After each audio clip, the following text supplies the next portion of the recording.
And my microphone's not on. No, it's not. Well, I'm gonna try. So I'm very late because I wasn't I was kind of never mind. Where's my phone? Okay, let me start the space. Hold on to your love. Oh boy, multitasking is really the sad part. Okay, here we go. Let's hold on. Let's just hold on a second. Here we go. I'm gonna start it. Here we go. It's gonna start. Okay. Here we go.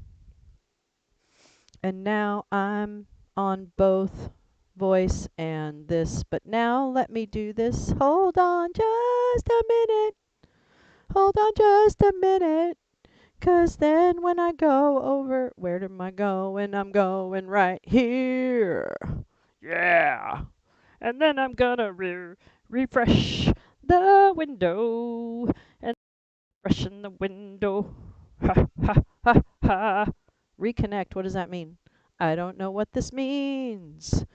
I don't know. Oh, it's in, oh, okay. Now, hmm. Okay. I better use I my, don't know. okay, wait a minute. Oops, I don't want to clip anything. Got it. Okay. Whoops. Whoops. Oh. It does both. Do you hear an echo? Every everybody? Do you hear an echo? Do you hear an echo, anyone? Do you hear an echo? Hello. Do you hear an echo? Hello. Oh wait, I have to make somebody I don't know what I'm doing. Okay, you don't hear an echo. We'll say okay, so that's good. Wait, hold on just a second. Holy butt fucks. Okay. Okay, here we go. Oh wait, that sounds like it's bad. I'm actually trying to make J Rance a co-host. Tell me what's what. Oops. Oh, well now if I took my earphones off, I'd be able to hear you. What? What? Chicken back? Nickelback? Wait, wait, hold on. Hold on. Okay, just hold on. So you guys don't hear an echo. Echo, echo, echo. Okay, wait. I just want to see if this is oh, maybe it might work.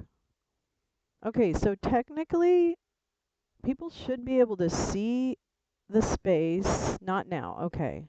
Oh, not now. Okay, but the same thing is repeated. Yeah, so only listen to one source. Does that make sense? Only listen to one source, if that makes sense.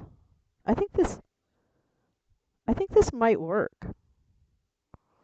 Wait, let me try one more thing because I think I know why.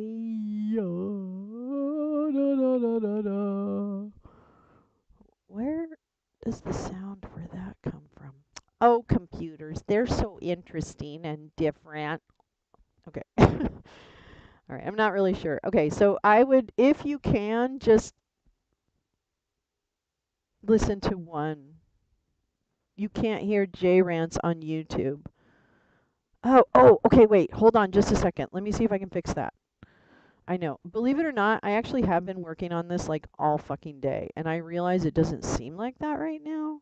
But okay, wait, what is that? That is the window capture. So that's the desktop audio.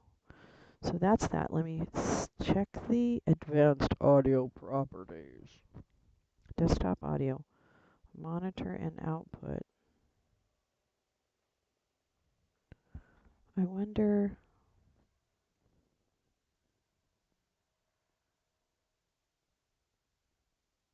Okay. Now, J Rance, if you say something, I wonder if anyone can hear you.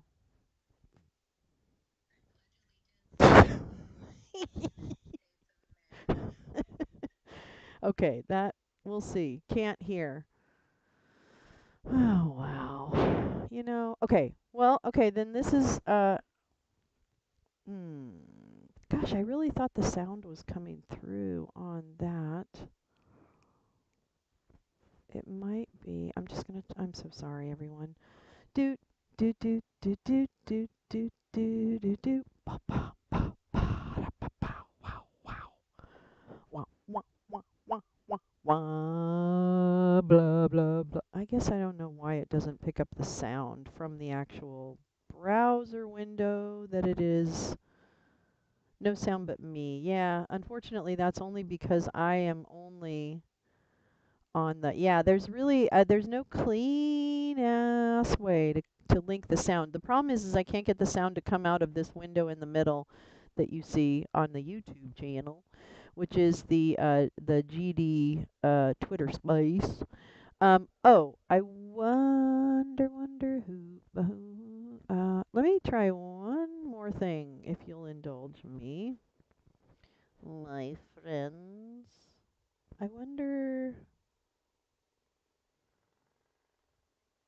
is it because, uh, is it because, no, okay. I just want to make sure it wasn't like muted or something. Okay, so then if I took this and oh, it's not going to do that because it won't pick up the space. God damn it. Dag nabbit. Okay, wait, I'm trying one more thing. I know I'm crazy, but y'all know that I'm crazy.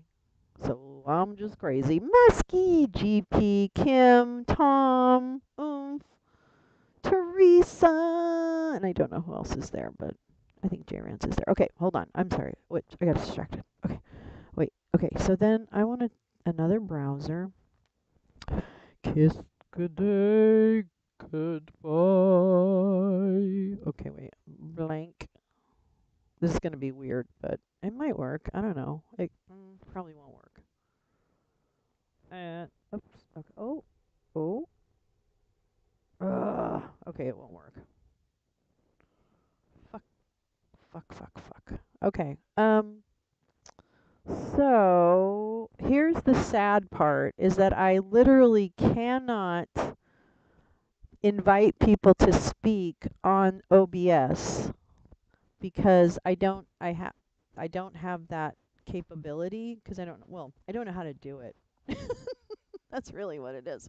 But so I think what I would suggest is I could leave everything like this up here and the chat open and I'll be here, but I can't make the sound of the rest of the people. So what I would suggest if I was on YouTube is I would use this as your visual and your chat, but then come and listen in the Twitter space. I really apologize because I know some of you absolutely detest it.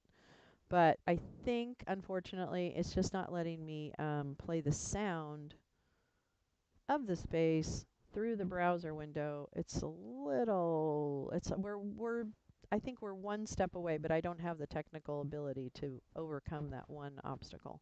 So, but that I think is the best I can do of having like a visual at least, and then blah, blah, blah. Okay? Messy? Good?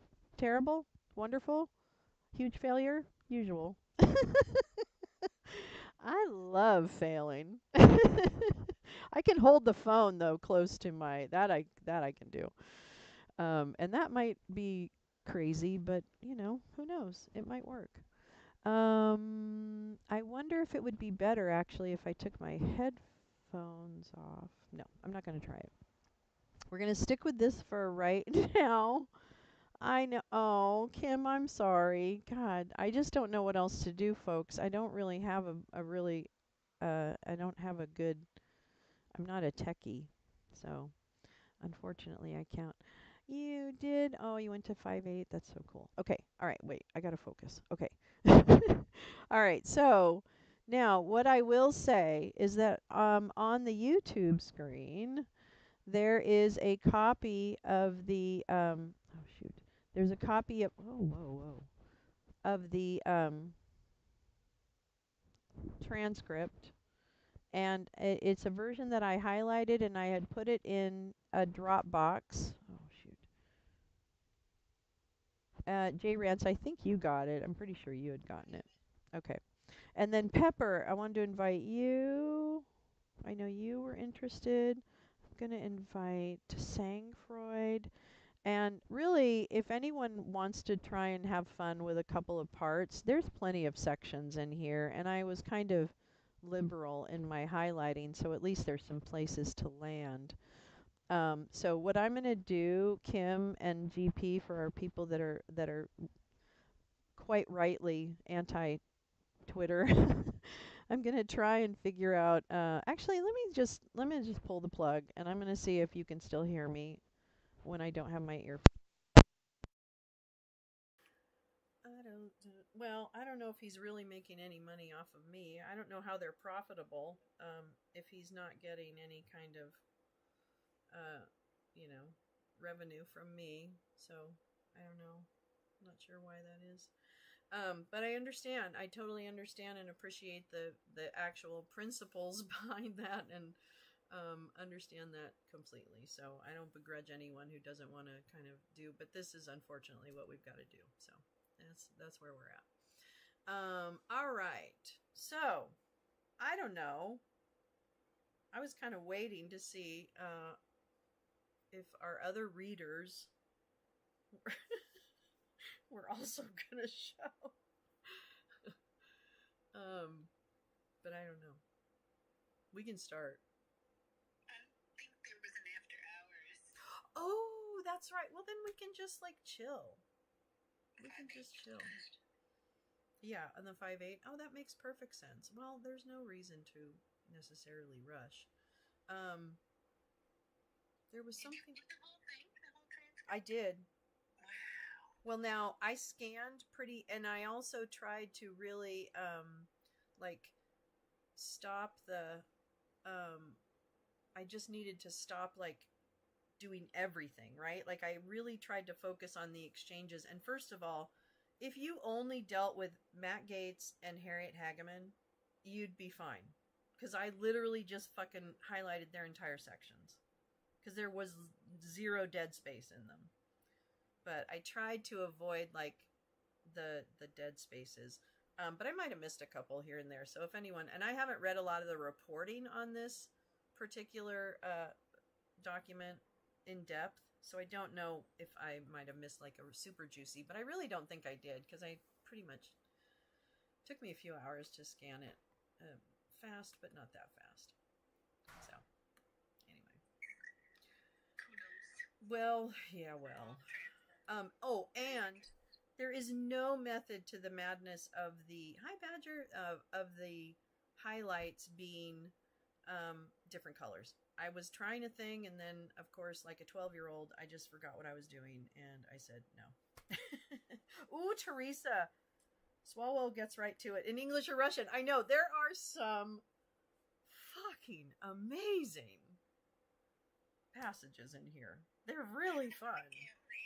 They're really fun. Like, it's just fun. And I also want to encourage any thespians that want to try and take a crack at some of it. I'm sure there's more than enough to go around, and if not, we'll just do it twice.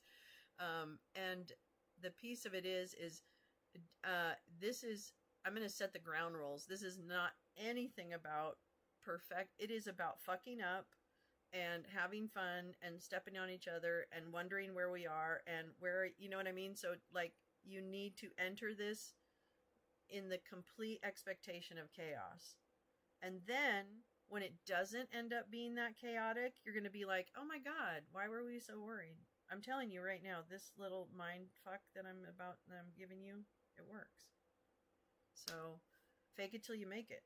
Just go in there and accept the chaos, expect the chaos.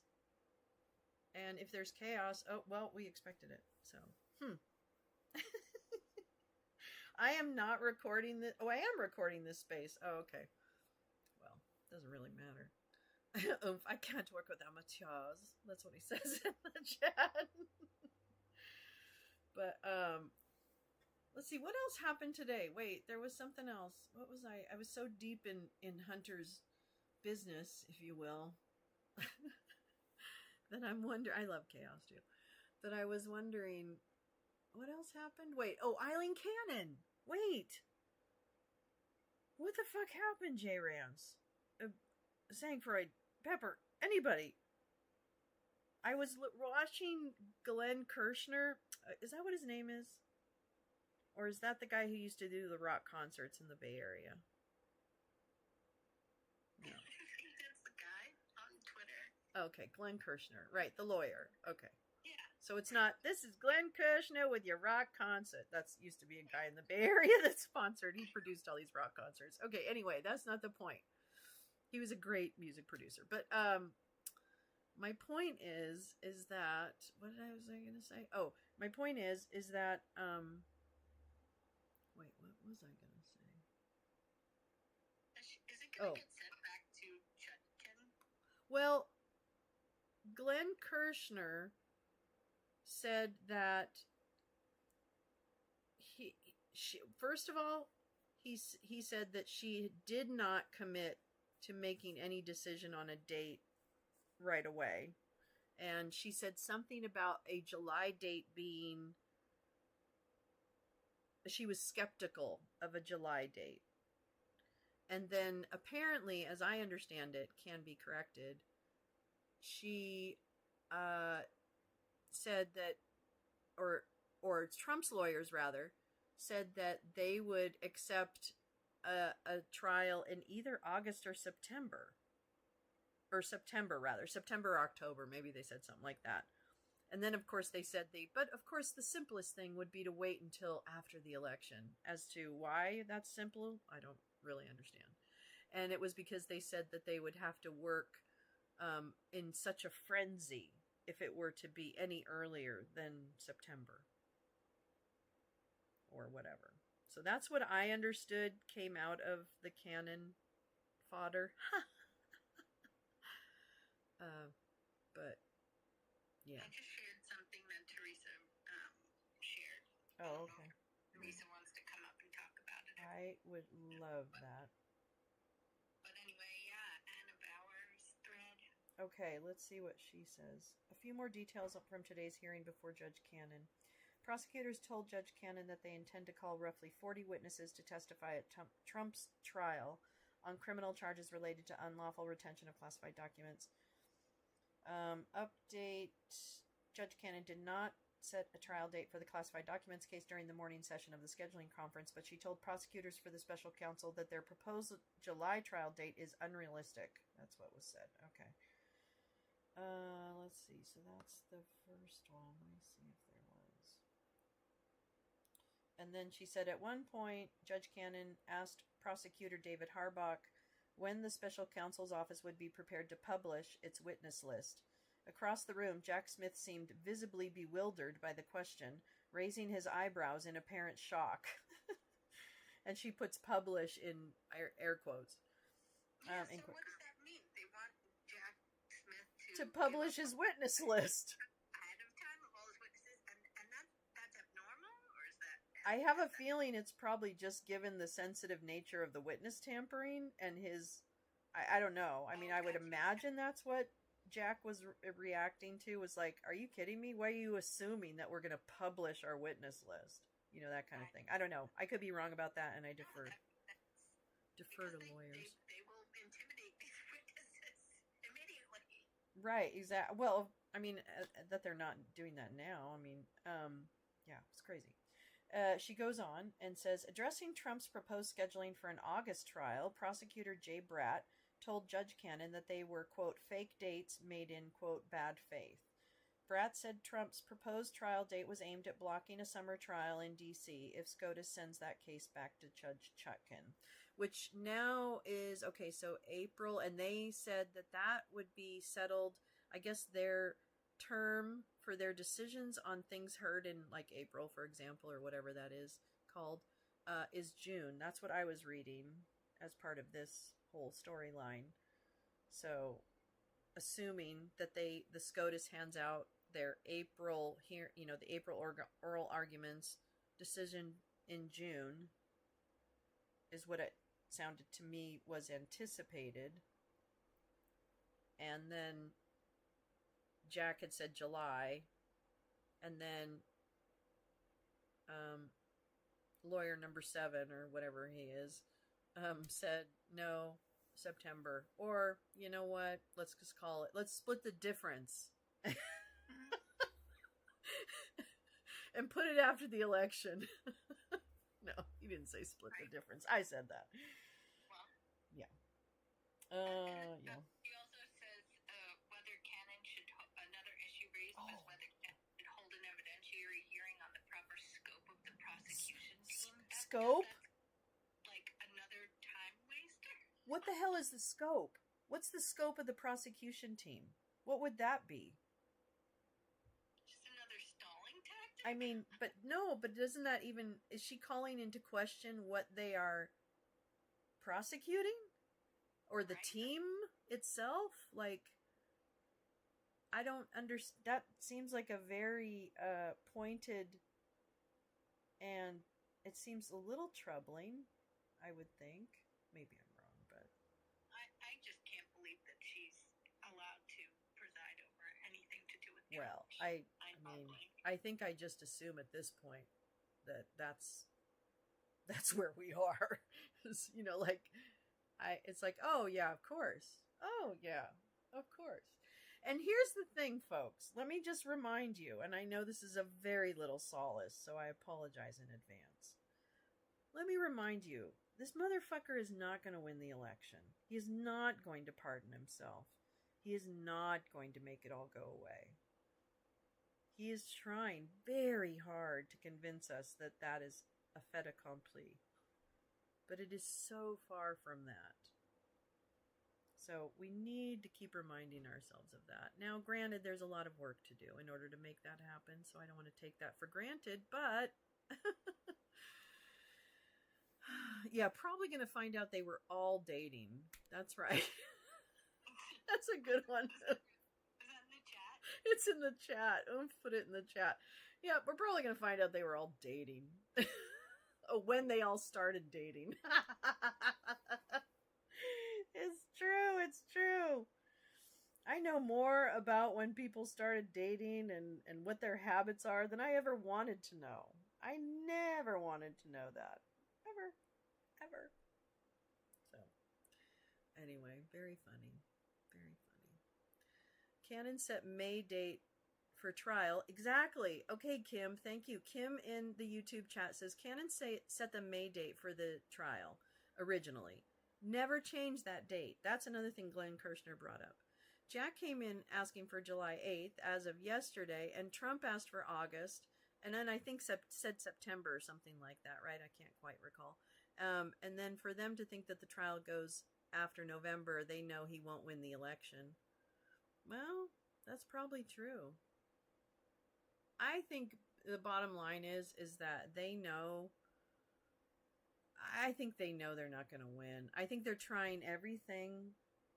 What is that? The aggressive representation of your client. And they really have fuck all. I mean, we heard today when the lawyers for, oh God, Steve Sadow. First of all, I just put up a TikTok and I put up the video, so you do not have to go to TikTok to watch this video. But I made a video out of Gal Suburban's drawings with some very special music. So please go to my Twitter, and I just shared it, and it's a good one. It's a real good one. But neither here nor there. But those lawyers, to me, still were giving, like Sadow, for example. I don't know, is Sadow representing Trump on any other charges? Does anyone know?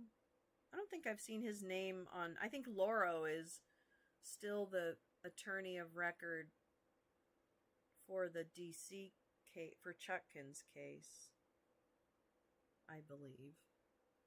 And then I think,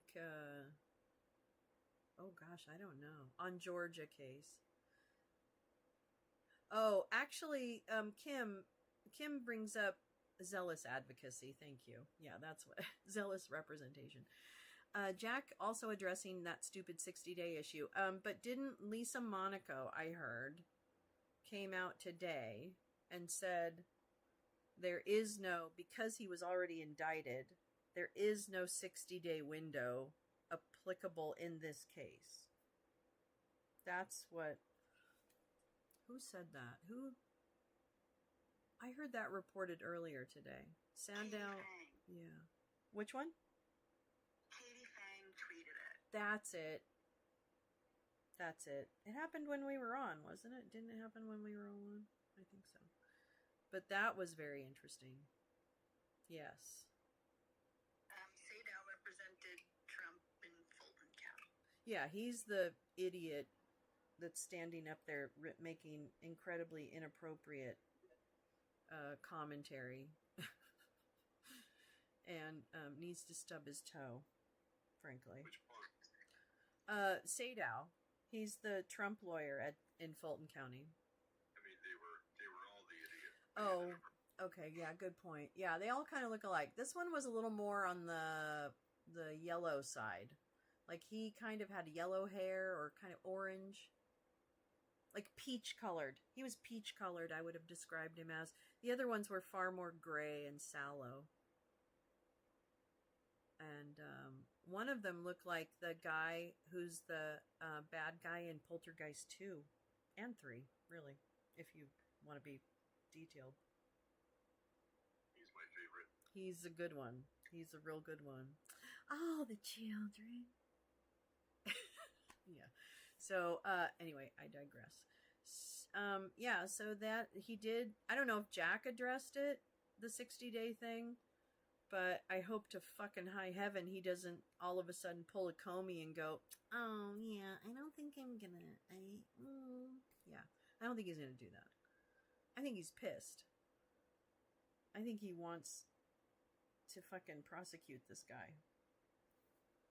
I don't know. Now do Roger Stone. No, I'm just kidding. Just kidding. Don't go. Welcome.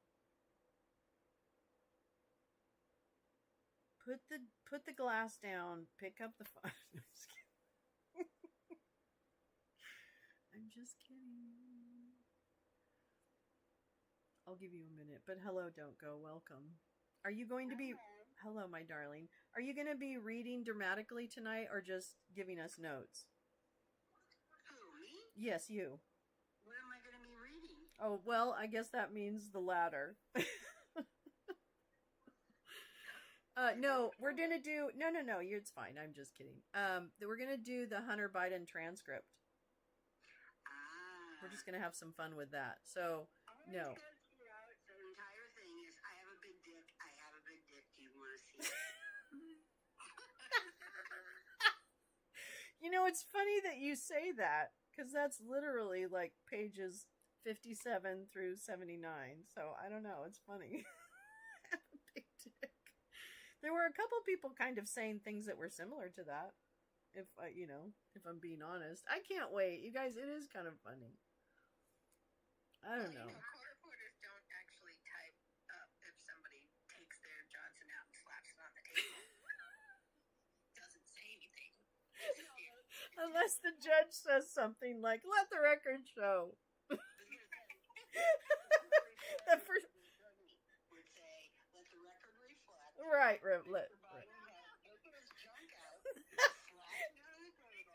And it is fabulous. No. It must be pretty special. Yeah. I don't know. This was, having, read this pretty fast. I wasn't, deep reading it. And I don't necessarily understand it. But... Brandon has a similarly large penis because he wasn't failing. You're terrible. Oh, but I do love you. You are funny. He might. I don't know. Who knows? Oh, let's ask. Let's ask. I think I'm going to. I'm gonna, in the next, White House Ask Me Anything, I'm gonna be so President Biden, I have questions. We've all seen pictures, Is there a link to the Twitter space? Yeah, I think you can you listen to Twitter Spaces without an account? I really detest fucking You used to be able to, shitter. but I don't know if you can anymore. I will, yes. Kim, let me go ahead and at least give you a link. I'm going to see if I can, oh, you know what? Let me see if I can copy the link from it itself. Hold on. I'm going to try something fancy. I'm going to copy that link. Yeah. I'm going to try something fancy. Hey, tell me what you think. What? The Helena Musk sign. That's funny. Lolo, I don't ever want to hear you say that you're not tech savvy ever. Well, I'm really. Oh, I got a big crown. I really am not. I mean, I can definitely figure my shit out, but things have progressed quite far. Yeah, I've never seen someone like navigate, live streaming so deftly between picking the show and doing the chat and then the Twitch stream and then the banner, the Chiron or whatever. Is that how you say that word? Chiron? I think it's Chiron. I don't know. I like Yeah, Chiron. now you're like doing a space and faxing the audio file over to the PDF through the inbox and then drop. Hey, look how big Lolo's crown is. Not a good link. Oh, why? It should give you. Once you send link, tell us when we go there. You should be able to go. Oh, it's not a good link. I don't know what to do. Shoot. I wonder if you take in that is that no, I guess it's not. If you look at my handle, Kim, on the Twitter screen that's up there, I can make it bigger. Mayhaps, oops, not that way. You can put in twitter.com and then my @ sign, and literally that should take you to my account, and you should be able to click on my profile picture. See, that's my, there I am. Lolo 13251797, which frankly, I am so delighted that I kept the numbers. I can't even tell you. I didn't know what it meant, so I didn't give a shit, and I've never looked back. So free yourself from purity of handles. Handle purity. You don't need to be pure of handle. Anyway. Yeah, but I want to read this. I want to read this thing. Oops. Oh, that's right. I want to start reading this motherfucker. There's enough. I mean, we're not going to have any, and Matt Gaetz comes down later, so he's not all over the place yet. Oh gosh, that's like not helping. Why does it do that and not that? Okay, doesn't matter. All right, sorry. Okay, well, am I tech savvy or is that just a myth? Okay. Now I have to interact with this. Okay. So here's the way I think it can. It doesn't really matter to me how it works, frankly. As long as everybody has a good time, I really don't care. So I think it would be good to just, I don't think it will let you. Yeah, I don't think it will either. I hate that. Oh, there we go. Oomph might have gotten a link over in the YouTube channel. So this transcript, what I've done is merely highlight sections that sounded interesting, and it may be that anyone who wants to read can offer to read, and we'll just kind of go, a little bit section by section and see who's speaking. There's usually a hunter in every section, right? And sometimes it's hard to tell who's speaking because they redacted the names of the committee members at times, oddly enough, and sometimes they didn't. So I don't really know. So let's see. I think it's because it doesn't have the HTTP, Kim, is why it's not linked or not highlighted in blue. Okay. And so this first part, we need a like a comber. I'm just assuming. Yeah, this is probably one of the lawyers, but we can have fun with it and just decide whatever we want. So assuming this is like a committee lawyer or Comer. And then he asks, and then there's Abby Lowell. So we need a Hunter Biden, a committee member, which I thought I'd start and be the committee member, and then, kind of just warm us up. Huh? I thought you were Hunter. Well, I want to be Hunter, but I'm willing to do Hunter whenever. I don't really care. I just want to play. I don't even care. I was kidding. So I thought maybe I'd go ahead and start with being like the committee member, like kind of getting us through, and then we need an Abby Lowell and a Hunter Biden. Don't go. Yeah, do you have Do I have a link to the Do I have a script? Yeah, actually, is it up above or no? In my Twitter, let me go to my Twitter just a minute.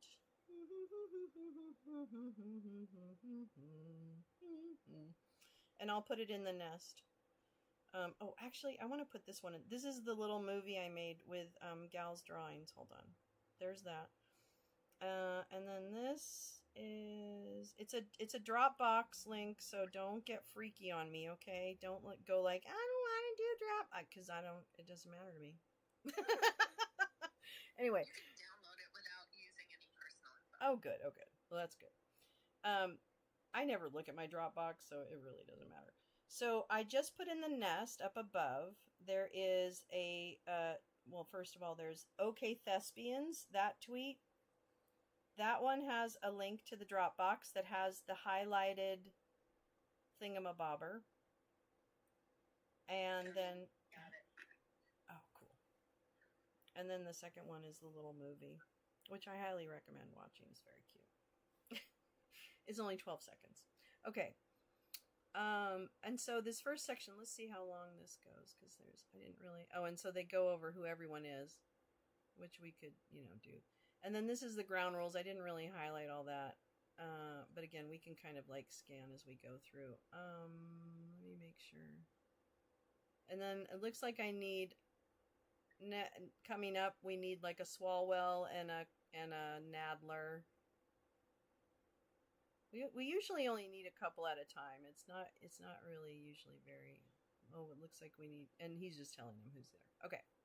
So I'm going to get us started. And again, I'm going to repeat this as often as I need to. This is just about having fun. This isn't for perfection. It is literally about stepping on each other and making a complete mess of it. So if you walk in with that attitude, then anything we do will be a complete and utter blazing success. So with that spirit, that's how I live my life. Huh? I'll be Abby. Oh, okay. We've got our Abby Lowell. And I'm going to be... Abby Normal. You could. I'll be like a committee guy to begin with. And then, who wants to be Hunter Biden? I think it would be fun if randomly you were just like, so-and-so, you're so-and-so, go. Oh, I can do that. I can do Do that. that, but share a page number. Oh, that's true. That's important. Yeah, I guess so. And a line number. Oh, this is going to be like a committee hearing. That's what this is going to end up being like. You realize that. Okay. All right. So for now, what I'm going to say is I'm a committee member. Don't go is Abby Lowell. Oh, yay, J2. And then I'm going to pick people right now. So I'm going to say Sankfreud, if you can be Hunter in this first section. Pepper, can you be when it says like Swalwell, can you be Swalwell? And then I'll be like the beginning guy and Comer. And if you could be Swalwell, and J2, if you could be Nadler. Do you want... Oh, actually, I should ask you if you even want to play. Oh, yeah, I would be that one. Okay, great. All right. So basically, we're just having fun with... I highlighted a bunch of sections that I thought were mildly interesting, so it's not scientific. But just kind of go with the flow. This is improv, people. Loosen up, loosen up. Everybody, yellow leather, yellow leather, yellow leather. If J2 wants to do swallow, I'll do never. We can swap if you prefer to do. Oh, I don't care. Doesn't matter. Y'all do whatever feels good. I don't care. You know what? You guys can fight it out when we get to that point. How about that? And you know what? I'll pick the person who does the line the best. No, I'm kidding. Never mind about the casting couch. Woo!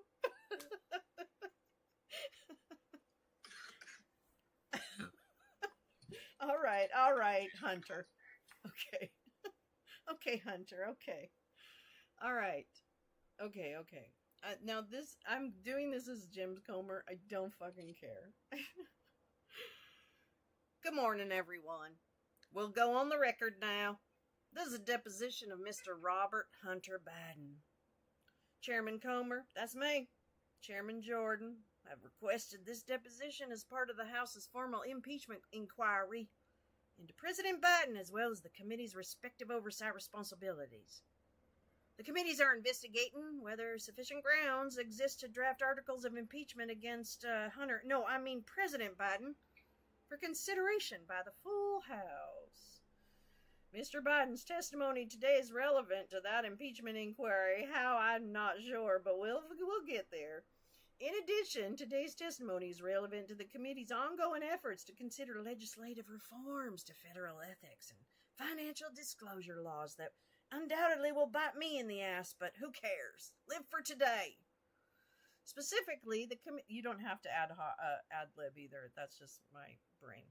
Specifically, the committee seek legislative initiatives that provide transparency when the president's or vice president's family members engage in financial transactions with foreign nationals, foreign companies, or foreign governments. Real funny that we didn't have any care about this better than the last guy.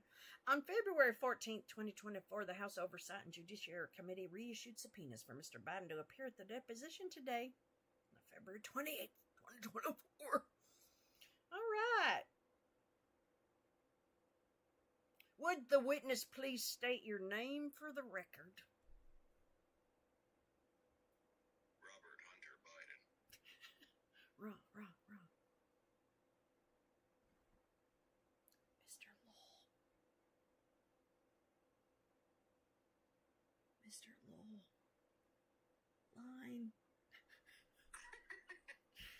Calling Abby Lowell.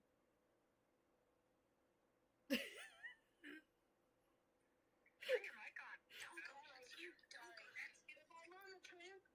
If I'm in the transcript, I can't see the mic thing. So Oh. I'll just leave my mic on. Yeah, leave your mic on. It's fine. Now I got to get back to the transcript. Oh, for fuck's sake. This is terrible. What a disaster. Have you ever heard the show must go on? Wait a minute. Point of order. Did we skip with the witness? Could counsel for Mr. Biden please state your name for the record? Is it not highlighted? Oh, I just didn't highlight it. It's me. That's a me thing. Uh-oh. See, this is... my own unhighlighted script. Oh, well, you can... Oh, well, that's... Yeah. Okay. I'm ready. Okay. All right, let's give her cue again. All right, I'll go. Would the witness please state your name for the record? Robert. Hunter Biden. Thank you. Could counsel for Mr. Biden please state your name for the record? Fuck no. Abby Lowell, David Kolansky, Bella Oishi from Winston and Strawn representing Mr. Biden. Thank you very much. I am Chairman Comer. Okay, so this is all the idiots in the room. I'm scrolling. I'm on page 4. And this is, okay, so actually I'll read through to you just so everybody in the room has a feel. It's Comer, it's Jimmy Jordan, it's Nadler, Raskin, it is Tom Tiffany from Wisconsin, Laurel Lee, Daryl Issa, Pat Fallon, Matt Gates, Dan Bishop, Russell Fry, William Timmons, Greg Kazar, Andy Biggs, Nick Langworthy, Kelly Armstrong. I know you've never heard of them, but That's the point. Miss Hagaman, Harriet, Mr. Roy, Chippy Roy, Eric Swalwell, Melanie Stansbury from New Mexico, Raja Krishnamurthy, Dan Goldman, Madeline Dean, and then a bunch of people and staff. Okay. So this then, continuing on page 5, it really just goes over some, whatchamacallit, the rules of the game. So I'm skipping. I am. Yeah. Good. I do. Do you? Oh. Yep. No. Okay. Okay. So we know that he's been sworn in. Okay.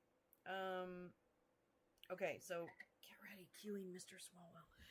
Under the rules, the chairman and ranking minority member shall consult before any release of testimony transcripts, including portions thereof. Mr. Swalwell. I can't remember who's going to be Swalwell. J2, go for it. Hey, Chairman, about that. When are you going to release the transcript? I'm going to get that in one moment, sir. I'm asking the chairman, not you. Chairman Plummer, when are you going to release the transcript on this? We're conducting the deposition, Mr. Yeah, but you've got 91 of them buried and... I don't care what your question is. Well, I care what his question is. Oh, sorry. Pepper.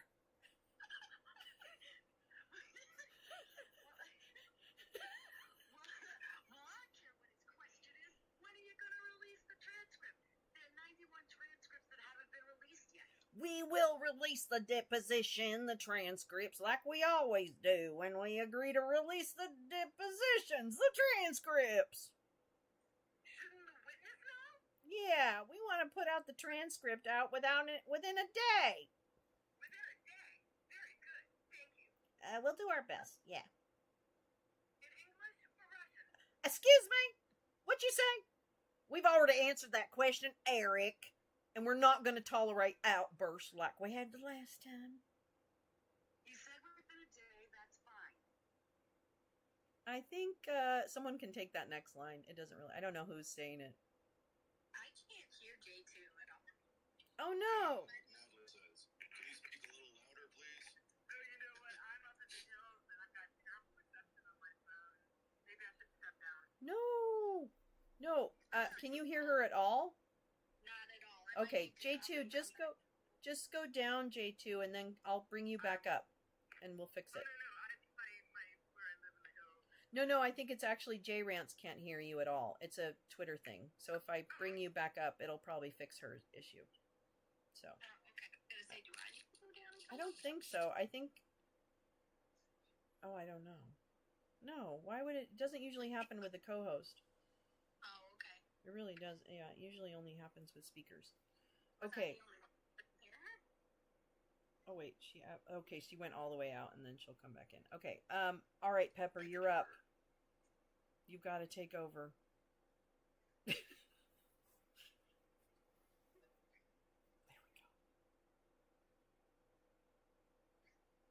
go. All right, Mr. Nadler, would you continue, please, after that's fine?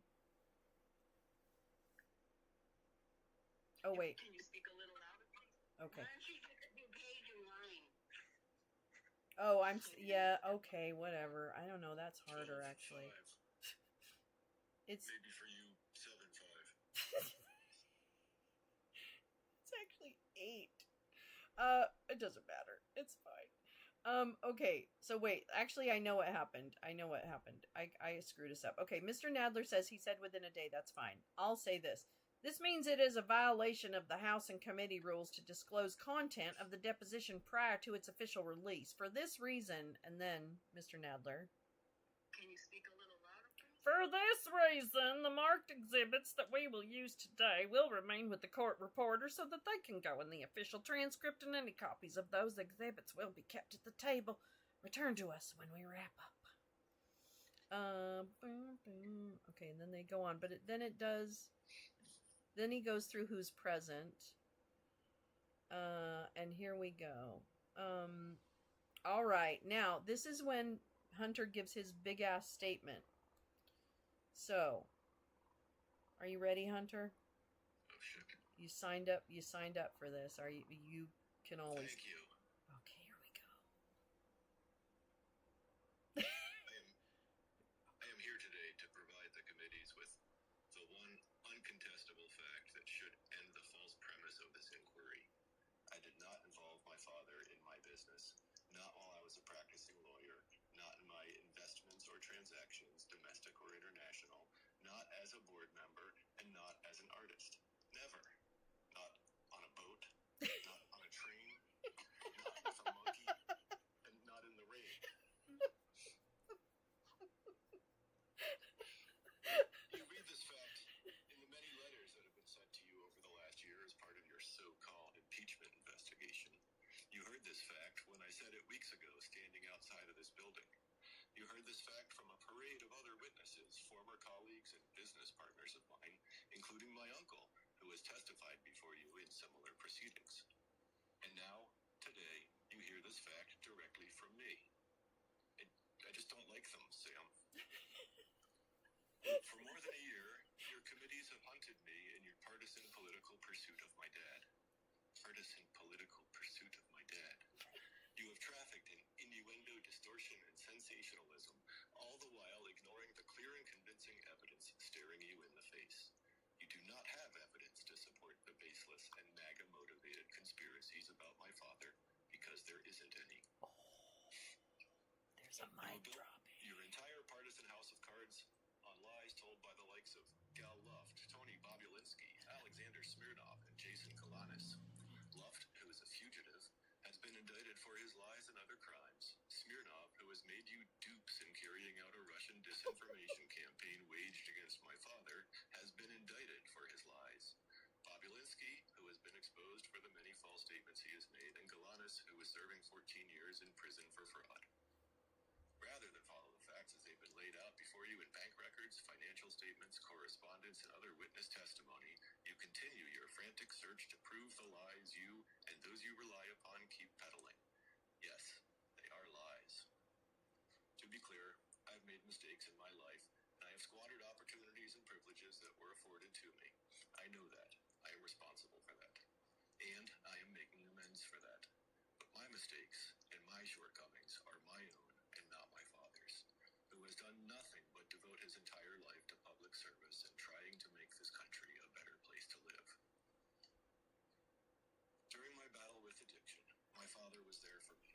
He helped save my life. His love and support made it possible for me to get sober, stay sober, and rebuild my life as a father, a son, a husband, and a brother. What he got in return for being a loving, supportive parent is a barrage of hate-filled conspiracy theories that hatched this sham impeachment inquiry and continue to fuel unrelenting personal attacks against him and me. Over the last year, Republicans have taken my communications out of context, relied on documents that have been altered, and cherry-picked snippets of financial or other records to misrepresent what really happened, except for the size of my hog. Examples of this include a few references to my family in emails or texts that I sent when I was in the darkest days of my addiction. If you try to do that today, my answers will reveal your tactics and demonstrate the truth that my father was never involved in any of my businesses. My testimony today should put an end to this baseless and destructive political charade. You have wasted valuable time and resources attacking me and my family for your own political gain, when you should be fixing the real problems in this country that desperately need your attention. Thank you. Whoa. Mic drops. Panty drops. Harriet Hageman runs. That was very good. Very good. All right. I thought he does a great job in this, by the way. Hunter, I think, really does a good job. So, the good news is, and you did a great job being Hunter. I'm very poised. You are. You are Can you indeed. imagine, I almost said Billy Trump. Who's the son? Donald Trump. Which one? The stupid one? Can you Eric. imagine Don Jr. being that eloquent? Oh! Like, fuck no. Oh! I mean, we can show you, roll tape on one of his depositions. What a train wreck. Hey, you're kind of cute. You're kind of cute for a lawyer. You know, like, that's literally what Junior's doing. It's gross. He's gross. You're kind of cute for an assistant U.S. attorney. Yeah. Hey, okay, we're jumping a little bit ahead, and here we go. This is still about the little exchange. This is a good one. So now we need a Mr. Goldman. So if GP, we're gonna do just the reading today, so no trivia, unfortunately, but definitely next week. So I need an Abby Lowell. Well, I have an Abby Lowell, so don't go. And then I need a Dan Goldman. And we can keep going, actually. And then this one then goes into, I don't know who's examining him, so it's probably one of the lawyers, but I would imagine it could be read in any one of the Republican voices that one wanted to. So, and then he goes into a big thing. This actually I only highlighted more because it gives all his background, and I don't really know his background. So anyway, let's see what else it goes. And then I went to a different color because I was kind of dumb. And then they just start questioning him, and they think the big stars of questioning come later on. This is more like business stuff and laying foundation. Oh shit. And then that's just asking about a document. So this is more them questioning him. Well, anyway. So in these, interspersed in these is just a bunch of Republicans and questioning. So we need like a Republican questioner, a Hunter, an Abby Lowell, and I think probably random Democrats. So I guess what I would say is, who wants to be a questioner who wants to be like questioner? If anyone. You don't have to, by the way. This is okay. I don't mind reading. Oh, just awesome. Tell me what to read. Okay, I'm starting on page. Where am I? Following. Okay, great. Whoever. Okay, I don't mind being Raskin if Raskin comes up. Oh yeah. Oh no. You've got to do Raskin. You have to do Raskin. All right.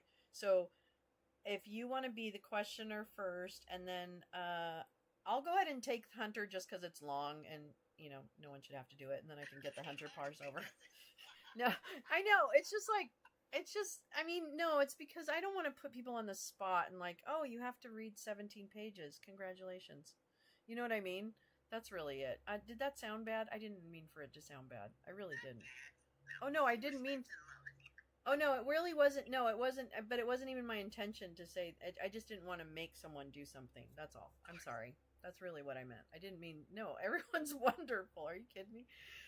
Okay. And then... And also, it's not the sexiest Hunter part.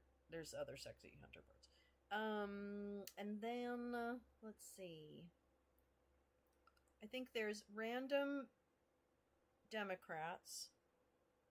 So I wonder if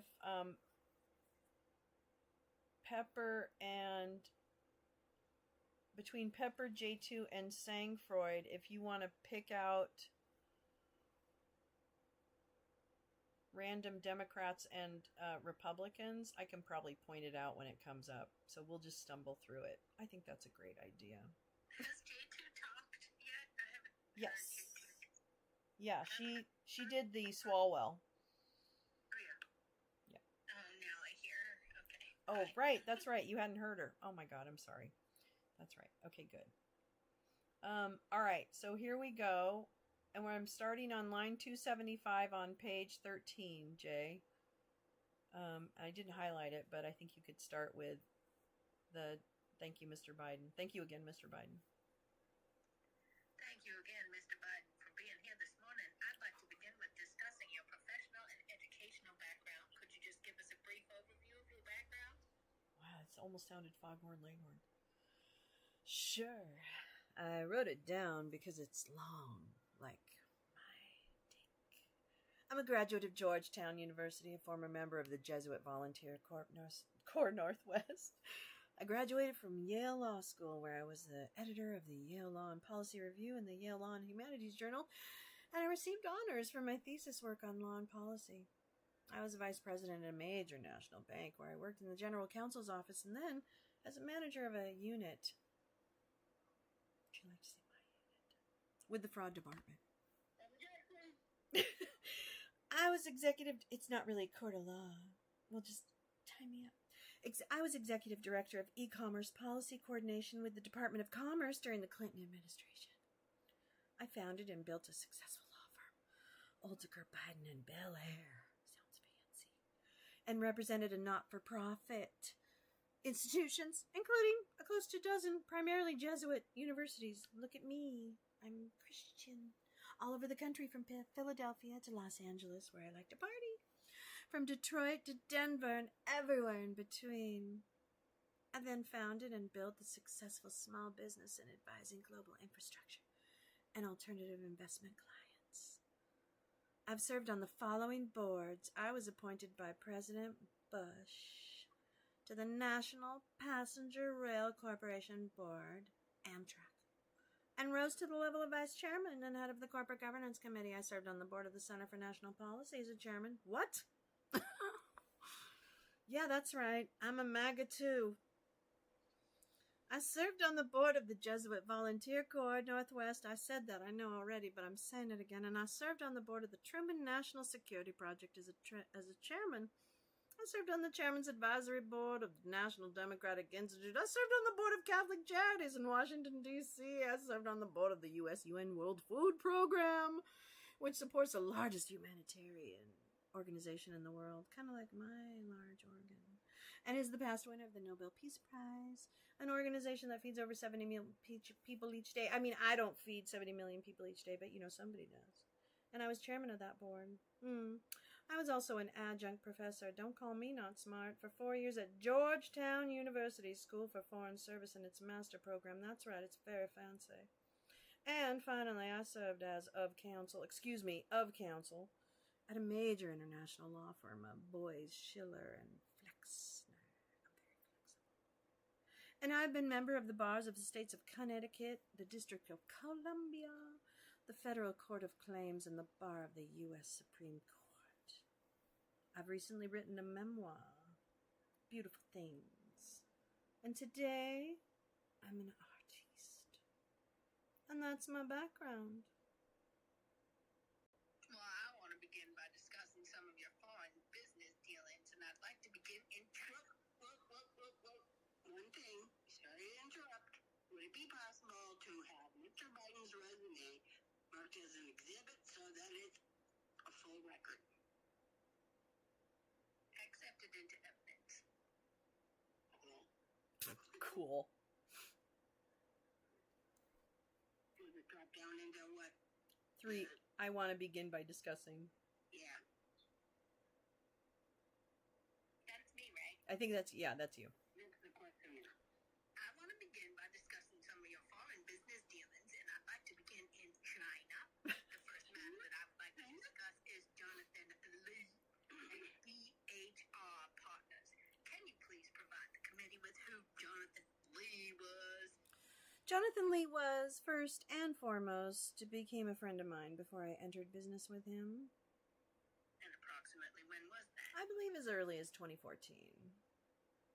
Did there come a time when you went to with your father on Air Force 2 to Beijing, China, for one of your father's official government trips? I traveled with my father on that trip, as I've traveled with my father my entire life since I was a little baby.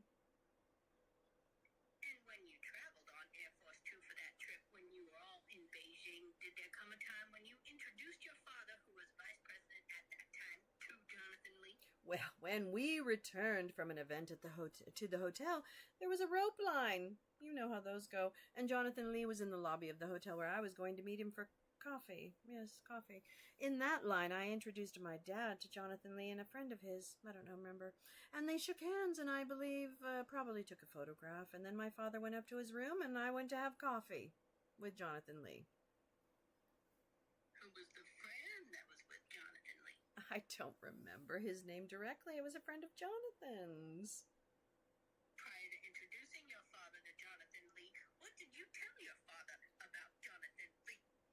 I didn't tell him anything about Jonathan Lee. At the time that you did introduce your father to Jonathan Lee, did you or any of your business associates have any potential business with Jonathan Lee? I was working with Jonathan on a potential that he had an idea for creating a private equity fund based in China to do cross-border investments. And this private equity fund, what was the source of the money that was being invested? There was no source of money at that time. So you're testifying here today that it wasn't money from China that was being invested to be deployed in international areas? Now, when you... I'm sorry. When you say money from China, what does China mean? It means from any of the state-owned entities or any of the Chinese entities that have a close association with the Chinese government. At that time, I was not an equity holder in anything that Jonathan was doing. I did not have any notion of the exact source of funds. Sitting here now, are you aware that Jonathan Lee does invest Chinese government funds? I am not aware of that. Was the company that was being thought of or being formed, the investment fund, was that BHR Partners? Yes, ultimately, it became BHR Partners. Jonathan's original fund was called Bohai. He had been in private equity with one of the first privately held private equity firms in China. And the B in BHR Partners stood for Bohai, correct? Yes. And the H in BHR Partners stood for Harvest. Do I have that correct? Yes. And that's related to who? Who was associated with Harvest? I believe the principal for Harvest was Henry Zhao. And the R in BHR was Rosemont Seneca. Is that correct? No, it was Rosemont Seneca Thornton. And Rosemont Seneca Thornton, just so the committee understands, Rosemont would have been Devon Archer, correct? Yes. Seneca would have been you, correct? Yes. And then the Thornton would have been Jimmy Bulger, correct? Yes, James Bulger. Thank you. You can keep going. I'm sorry. And the idea for this equity fund that the business associates were going to invest in is that it had raised approximately $4.2 million. Do I have that number correct? I think from the equity stake from the partners. And so, in order to purchase a 10% share of this equity to receive equity in BHR Partners, each individual partner had to put up approximately $420,000. Is that correct? Yes. And so, if Devon Archer wanted to get a 10% share, let's say, he would have needed to put up $420,000 in equity to get that 10% share in BHR Partners. Is that right? In some way, he would have had to put up $420,000. I believe that's correct. The committee has subpoenaed bank records for a company called Rosemont Seneca Thornton. And in those records for Rosemont Seneca Thornton, we see that the first payments to get the 10% equity into BHR occurred in January of 2014. Were you aware that there is an investment of 10% for approximately $420,000 into BHR Partners by Rosemont Seneca Thornton in January of 2014? Show me the document, please. Yes, we can. If we could please put that as an exhibit. This'll be Exhibit 4. Do we have a Swalwell? Is there a Swalwell in the house? Okay, sorry, it's page 18, line 406, and if it's too much, don't worry about it. And he's asking, Swalwell says, can the members see that too? Can the members see that too? What's the question? And then Abby. Oh, wait a minute here. Sorry. No, I want to see it first. The exhibit starts on page 6, and it's a 2-page piece of paper, both of which, I'm having trouble reading this on my phone, which are Oh. Page 5, and yet they're not the same page 6. So can you explain? You tampering with these things again? No, yeah, exactly.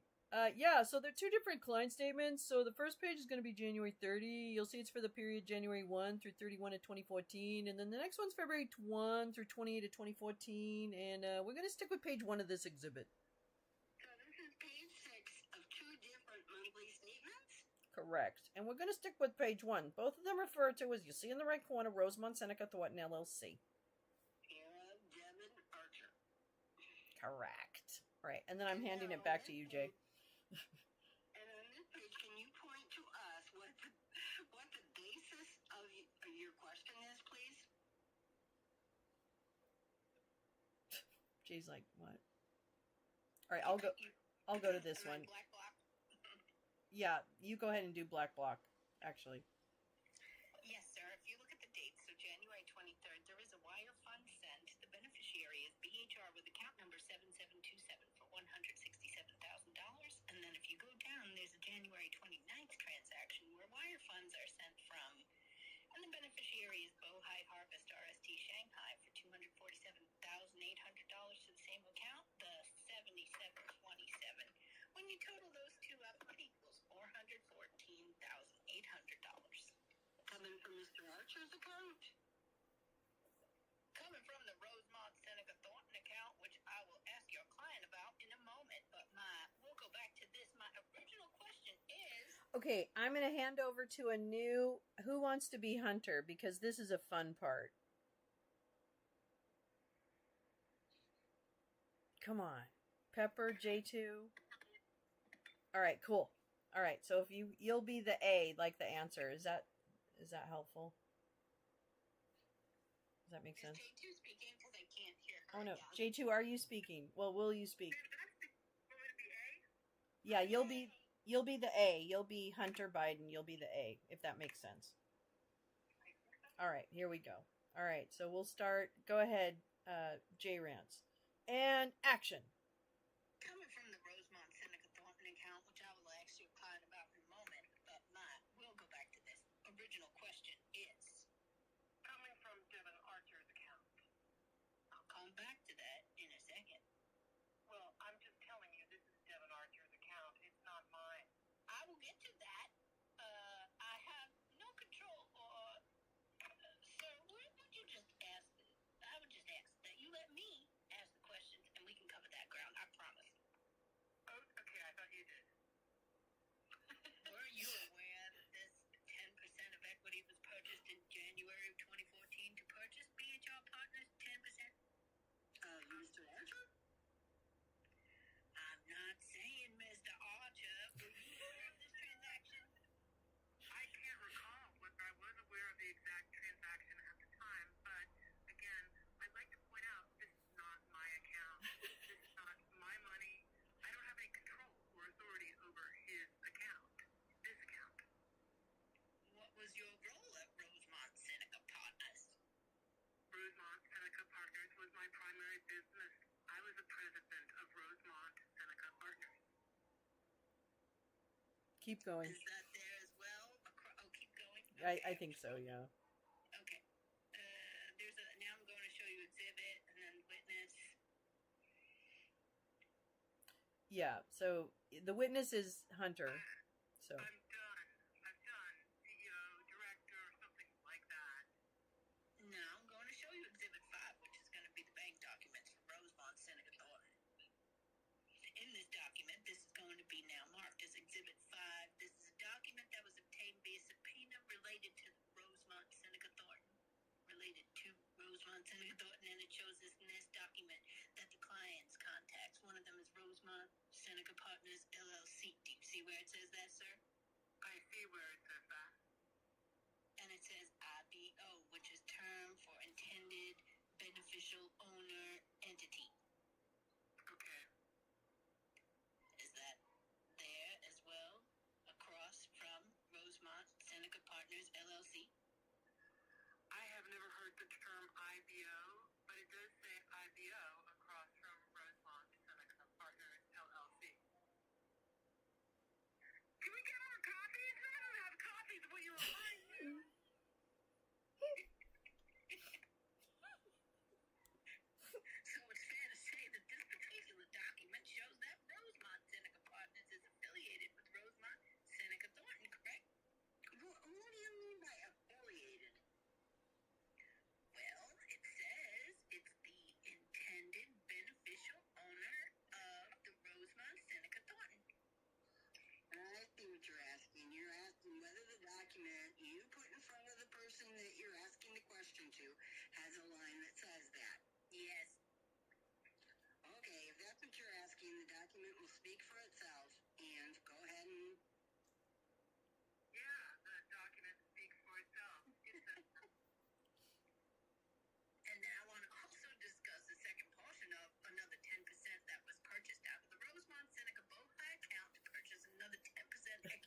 This is just.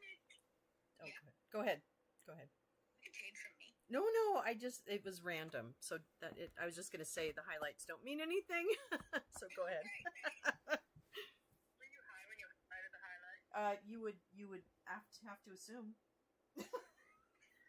Pretty safe bet. I don't know if this person is like a very terrible Louisiana white man, but I'm trying. Oh no, that's guaranteed. That's who it is. I mean, I guarantee you, it's a mediocre white That's what I'm trying. young lawyer. Yeah, Or where? I don't know where this accent's from. I know. I like it though. I made it up. Isn't it true that you received your money from Burisma in 2014 and 2015 into the Rosemont Seneca Boha account? I don't know exactly what account. I know the money went to Devin because of issues that related to being able to make the wire, and Devin then sent me my portion of my board fee to me. Isn't it also true that you received $142,300 from Kazakhstani oligarch to purchase a car into the Rosemont Seneca Boha account? I'm sorry, when you say Kazakhstani oligarch, could you identify the person and what makes him? Sure. Kenneth Rakishev. Sure. Let me finish, please. And what makes him an oligarch? The amount of money that he has and his location of where he is. And his arm candy. A very wealthy individual in Kazakhstan. That's So now, right. Can you ask the question again? Did you receive $142,300 payment from Kenneth Rakishev into the Rosemont Seneca Boha account? Can you show us that document, please? Sure. I mean, just as a time-saving measure, if you're going to ask him about something that's in a document, you'll get there faster by showing him the document. I'll come back to that. Did you receive payments from other foreign sources into the Rosemont Seneca Boha account? Again, you say foreign sources. The people that I did business with were from other countries other than the United States. The answer is yes. I have received, but not. I don't know whether they went into Rosemont Seneca Boha or that went into Rosemont Seneca Thornton. I had no control. I have no authority over those accounts, and I have no view inside of it. There was no transparency to me that I know of. Did you receive payments from the Rosemont Seneca Boha account into your other accounts, such as Owasco PC or other Robert Hunter Biden accounts? I can't say today whether they came from anybody other than Devin Archer. What account they came from, I'm not sure, because I had, again, no notion of what the name of Devin Archer's bank account, which he named on his own, not me. Devin Archer testified in a prior interview that the Rosemont Seneca Boha was a 50-50 handshake between you and him. Is that true or incorrect? Not that I remember at all. No. It obviously was not a 50-50 handshake based upon the documents that I see here, because I did not receive 50% of what I've seen in documents that have been shown to me. He also said that you were the corporate secretary of Rosemont Seneca Boha. Is that correct? Wait, is that incorrect? Let me trap you. The corporate secretary? Yes, sir. I didn't even know there was such a thing. Do you have any document that indicates that company as having... Wait, that company is having a company... But he's not talking, right? So that there would be a secretary? It's a flashback. Do you have that too? We provided you the Rosemont Seneca Boha account, so... No, I'm saying... In advance, we provided these to you. Is there a registration that says... I'm not going to answer questions, sir. We provided the documents to you in addition. I will just state for the record that there's no document that you sent out of the 100, 200 plus documents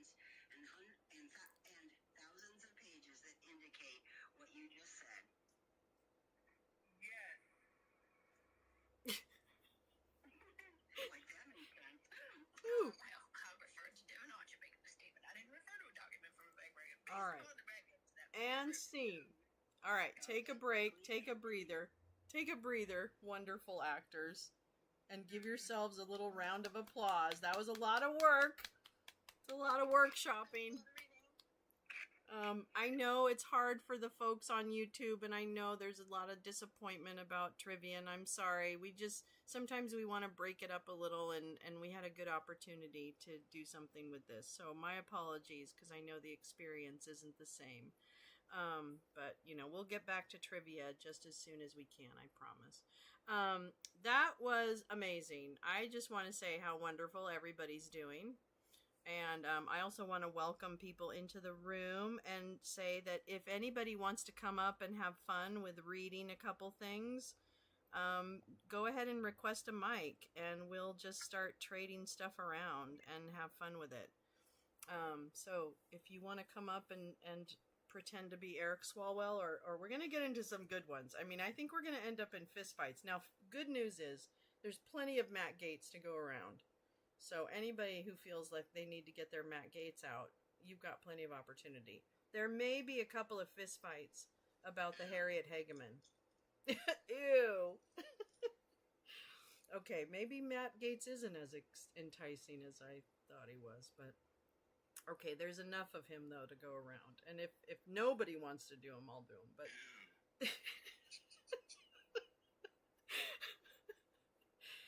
and then, God, Ginger's gonna be mad. She's fat shamed him into losing a bunch of weight. I just want you to know that bitch is cruel. Anyway, so there's a lot of Matt Gaetz, a lot of Harriet Hageman, and then some. There is some Jamie Raskin, Jay. So don't worry. There is definitely some Jamie Raskin. So don't worry. It's coming. It's good too. It's good. I'm happy to wait for Jamie. Oh yeah, no, I know it's good. Okay, so all right, yeah, exactly. It's not that long. Well, I think we went through some of the money stuff is really like, oh my god. Okay, so this is more just regular questioning and Hunter. I'm just looking ahead to see who all gets up in here. Let's see. Yeah, this is. These are just more questioning. Oh, that pink is hard to read. I want to see if... And there is a little bit of Abby later on.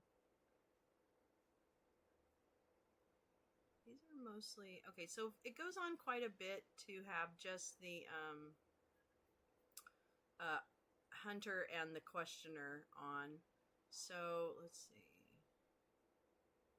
Oh boy, now I must have lost my place. I think it's around there. Okay, so who does anyone want to be Hunter?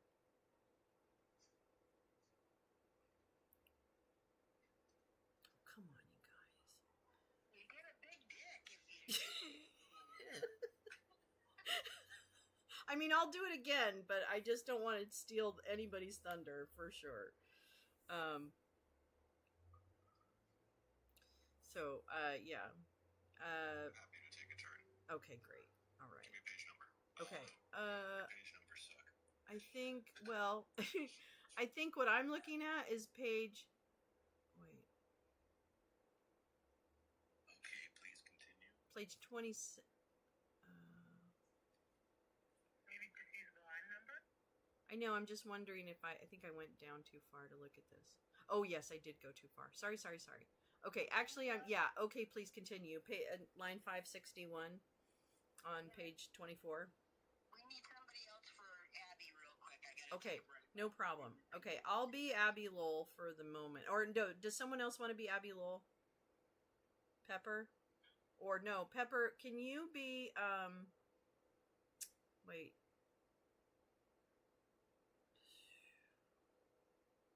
Pepper, do you want to be the questioner? Okay, cool.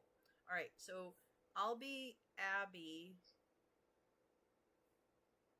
Sangfroid / Oomph will be Hunter, and Pepper, you're the questioner, and you are. I'll cue you in. All right, and then J Rance, you get a breather. Thank you. But be ready to be like a Raskin, okay? And J2, Can you be ready to be like, I see a little Nadler here and there? Can you jump in on the Nadler? Is that cool? No, not an inner Nadler, but I'll try. Okay, try hard. It's, you know, this is why they call it acting. So you have to dig deep, girl. Come on. Okay, here we go.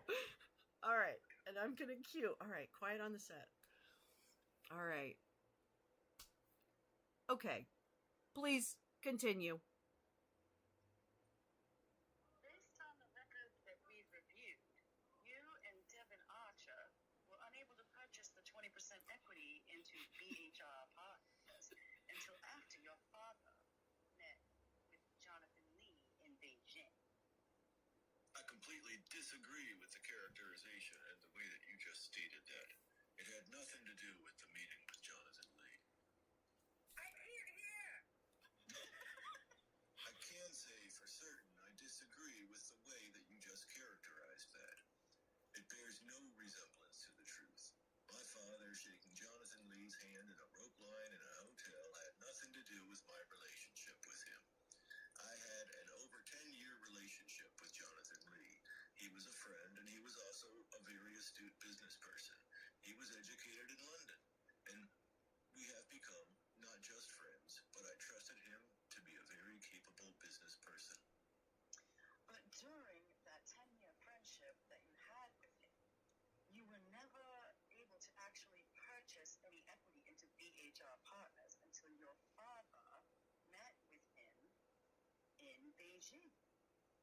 I didn't. Sorry. Just timing-wise, you're suggesting the BHR came about at the beginning of their 10-year relationship. I didn't say that.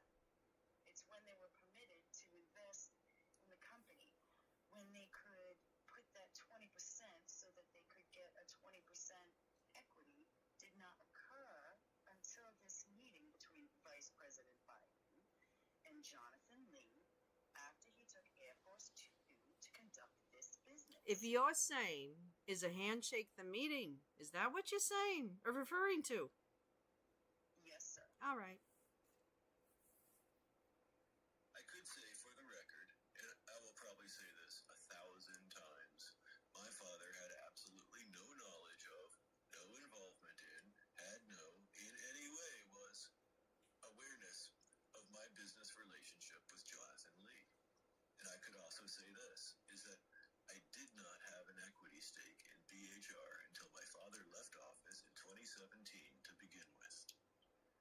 I want to know if we could please show. This will be Exhibit 6. Item Exhibit 6 was. Blah, blah, blah. Marked for identification, blah, blah, blah, blah. Okay. This is going to be an excerpt of your book, Beautiful Things. We are going to refer everyone to page 122. Sir, did you publish this book? It was published in the spring, I believe in the spring, early summer of 2021. Yeah. I'd like you to read into the record, if you could. It's going to be the first full paragraph. So it begins with, I learned of Bo's tumor. I learned of Bo's tumor just months before I received a call regarding Burisma and Devin Archer. Could you hold a minute until we get a copy? Pause the clock. Stop the clock! Stop the clock. Reset. Recess. Okay, and we're back. All right. Sir, if you could please begin. I learned of Bo's tumor just months before I received a call regarding Burisma from Devin Archer, one of my business colleagues from the Rosemont Seneca. See? Our deal with the biggest potential was a partnership with a Chinese private equity fund seeking to invest Chinese capital in companies outside the country. I was an unpaid advisor, and in that deal, and to this day have collected no money from the transaction. Yet, like everything else, it has joined the ever-swelling club of Trump's conspiratorial delusions, from birtherism to QAnon. Stop there, sir. Stop right there. In here, you talk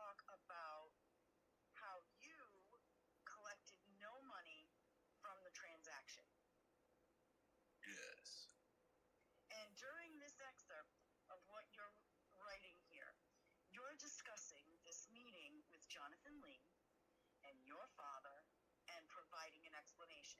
Is that correct? No, actually, it's the next paragraph where he discusses what you just described. Yeah, I can read the next paragraph so that I could, if that's what you're asking me about. No, just in general. This is what you were talking about? This is what you were referring to here? Not in the paragraph you had me read. I did not talk about Jonathan Lee or anything to do with what you just asked. So, if you'd like me to read the next full paragraph, I can do that because it gives a fuller answer to your question. You can read the next full paragraph. Okay. In 2013, I think it was in 2014, but I'm not sure because I think this is a mistake because I'd learned of Bo's tumor just months before. It would be 2014, and I went on this trip, I believe. It was in 2014. In 2014, Dad asked, it says in 2013, but it should say 2014, in case that wasn't clear. Dad asked my then teenage daughter, Finnegan, to join him on Air Force Two to Japan and then on to Beijing, where he was meeting with President Xi Jinping. Dad often asked his grandkids to accompany him on overseas trips. It was his chance to catch up. I jumped on the plane from Japan to China to spend time with them both. While we were in Beijing, Dad met with one of Devon's Chinese partners, Jonathan Lee, in the lobby of the American delegation's hotel, just long enough to say hello and shake hands. I was meeting with Lee as a courtesy call while I was in the country. The business deal had been signed more than a week earlier. Lee and I then headed off for a cup of coffee. So I want to refer you back to the first paragraph where you read, where you said, our deal with the biggest potential was the partnership with the Chinese private equity fund seeking to invest in Chinese capital in companies outside the country. What were you referring to there? I was referring to BHR. BHR Partners, correct? Yes. And then you say it was I was an unpaid advisor in that deal and to this day have collected no money from that transaction. Is that correct? Yes. And when you wrote this, it was approximately 2021. Is that right? I published it in 2021. I wrote it in 2020.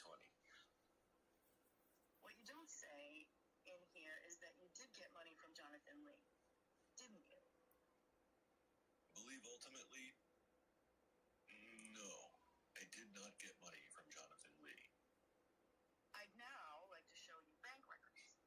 What, are you talking about a loan? A loan? He got money, whether you call it a loan or Okay, I'm sorry. you call it a payment, you get money from Jonathan Lee is very clear. Did you get money from Jonathan Lee is very clear. I was loaned my money against my equity stake in the company of which Jonathan Lee was the majority partner of. So in this, when you say you collected no money in your book, the reality is, just a year earlier in 2019, you had received $250,000 wire from Jonathan Lee. Isn't that correct? To send back to him for the equity stake in the fund. You never repaid the loan to Jonathan Lee. Isn't that correct? Did I repay the loan? Correct. I sold my equity interest in it, and part of that is the assumption of the loan. You never paid any money back to Jonathan Lee, did you? What I'm telling you is that I sold my equity interest in BHR, and part of that arm's length transaction is the assumption of the loan, and that is between Jonathan Lee and the equity holder. And that equity holder is Kevin Morris, correct? Yes, it is. What you did is in 2017, you took BHR equity, which was being held by Devin Archer in the Rosemont Seneca Bohai account, and you transferred it into Scanatellis? Scanatellis? I don't Isn't that know. correct? I just wanted to know is my favorite garage ska band, and you should all check them out if they happen to. Well, there you go. Is it spelled? Or under a bridge in your city. Is it spelled? Scanatales, woohoo! All right, I like I don't know it. exactly how the transaction worked, but I do know that Scanatales was the holder of the equity, and they have a mad rhythm section. All right, cool. And you told Scanatales and you sold Scanatales to Kevin Morris, correct? Yes, I did. And you also have over $6.5 million loans with Kevin Morris, correct? I do not know the exact amount that I have with Kevin Morris, but yes, I have loans with Kevin Morris. So you never paid back this $250,000 wire to Jonathan Lee, because you then gave Scanatellis over to Kevin Morris, who absorbed the loan, right? Okay, I'm gonna stop us there because literally, you wonderful actors, we are only on page 30 of 231. So, I'm gonna stop us going through all the financial transactions. I knew there was a reason I didn't highlight some of this stuff, but I did highlight some of the more juicy things. So let's jump, just like a cold table read. That's just what this is like. I'm sorry, YouTube. I know you're not happy. I'm so sorry. I'm so sorry. Are they still telling you they're not happy? Yeah, I mean, they can't hear. It's just hard to hear. That's all. If I could get the sound going through, it would be great. But yeah, no, unfortunately, we can't. Not every. I'm trying. Yeah, I'm trying to hold my phone close to the thing, but it's not doing the best job. Gosh, that must be, Oh no, it's fine. It's fine. It's just that it's not sounding so great. So anyway, not the perfect thing, but you know, for those who don't absolutely will not come to Twitter, this is at least some way to include them. And at least there's some great people in chat who are keeping each other company. So it's really sweet. You have the best chat. I know, they all are just wonderful. So everyone's doing that. But I suggest maybe just we go ahead and jump to some of the highlighted parts and just have see what happens with those. So I highlighted this section so we can just unless somebody wants to jump in and take over a part, I suggest we can go through. And this is line 719 on page 31, if that makes sense. And it starts with the questioner. Neil. Okay, sorry, just bouncing back and forth. No, do it. Please, take your time. Again, this is a cold table read that's supposed to be fun. All right. And action! Other things you don't mention in your book are that your father actually wrote a college recommendation for one of Jonathan Lee's children. Isn't that correct? I believe that he did, yes. And as I don't remember the exact date, but I will say this, is Jonathan, as I said before, was a very close friend. Because a close friend of mine became a close friend of mine. And although I have not had any contact with Jonathan for a long time, I still consider he and his family to be near to my heart. They have, and I knew his son. And there was a rule in my family. My dad was often asked to write recommendations for hundreds of people that I'm sure over the course of the last 50 years.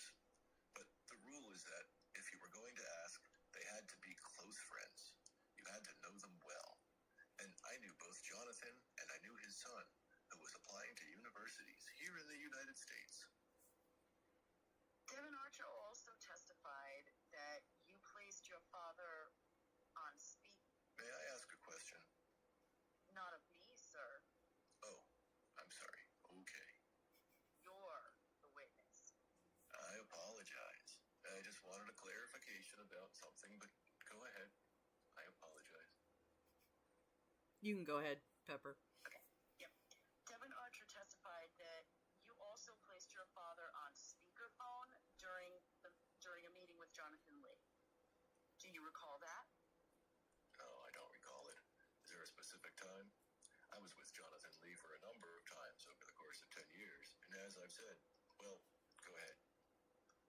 Did you ever place your father on speakerphone with any of your business associates?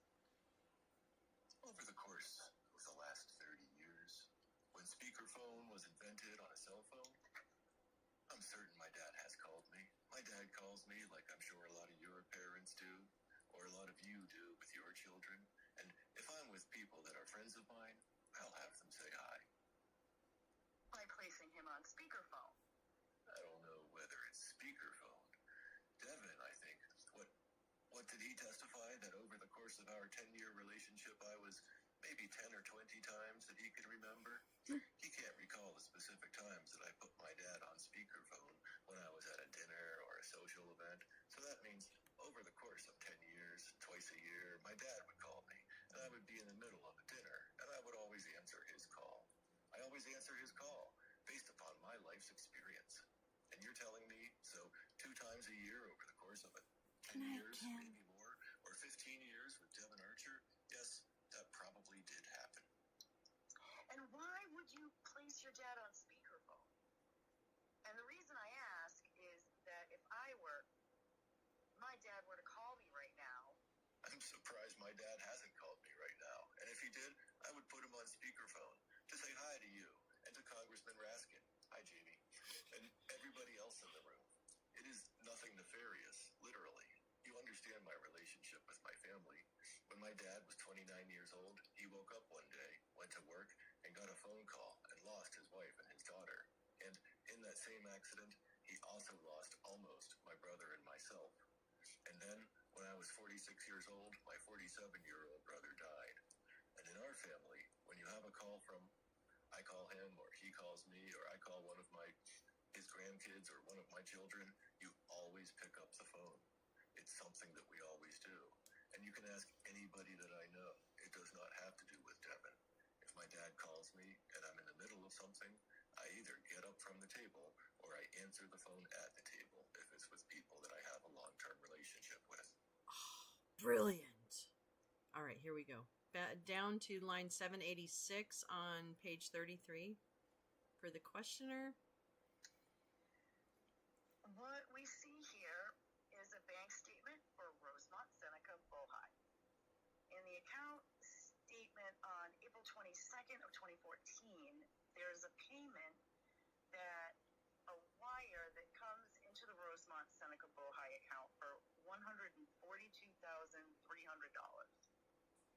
Devin Archer was asked about this during the transcribed interview, and he stated that he believed it was a car for you, but he didn't know about the transaction. So now I'll ask you, did you remove any proceeds or any money for a car into Rosemont Seneca Bohai account? Oh, whoops. Can I just ask you? You have Devin Archer's testimony. He said he didn't know about this transaction. It's his account sending $142,000. And he said he didn't know what? He didn't do that. Can I see what he said? We do have the transcript. I mean, you just characterized it as him saying he didn't know about this transaction. He knew. We'll just give you the transcript, and that way you can have it. Sorry, is that me? I think it is you. Okay. I'm going to read that into the record while we're doing this.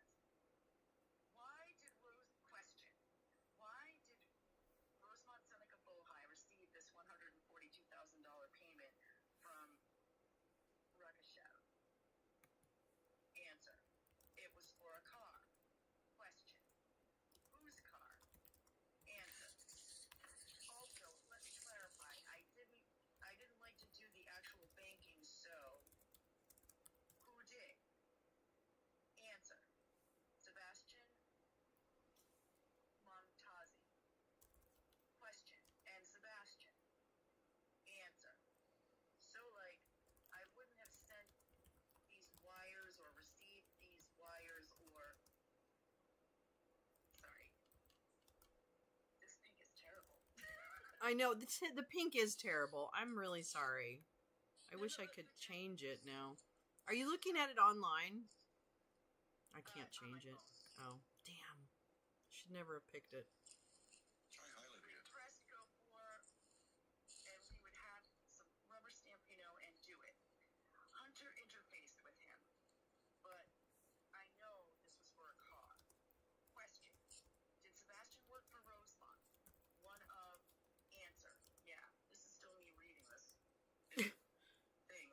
Yeah, I think so. Yep. All right. Oh, it goes on. Yeah. Interface with him. Okay. Question. Sebastian worked for Rosemont. One of answer. Yeah. Question. The Rosemonts? I guess Worked for one of answer. them. I don't know. I forget. Do you remember which one? Answer. Rosemont Realty. First Rosemont Capital, then transitioned to Rosemont Realty. Question. What was the purpose of this flyer? Answer. It was for a car. Question. For whose car? Answer. For Hunter's car. Yeah. Okay. So what's the question then? My question to you is, who sent you this money for the car?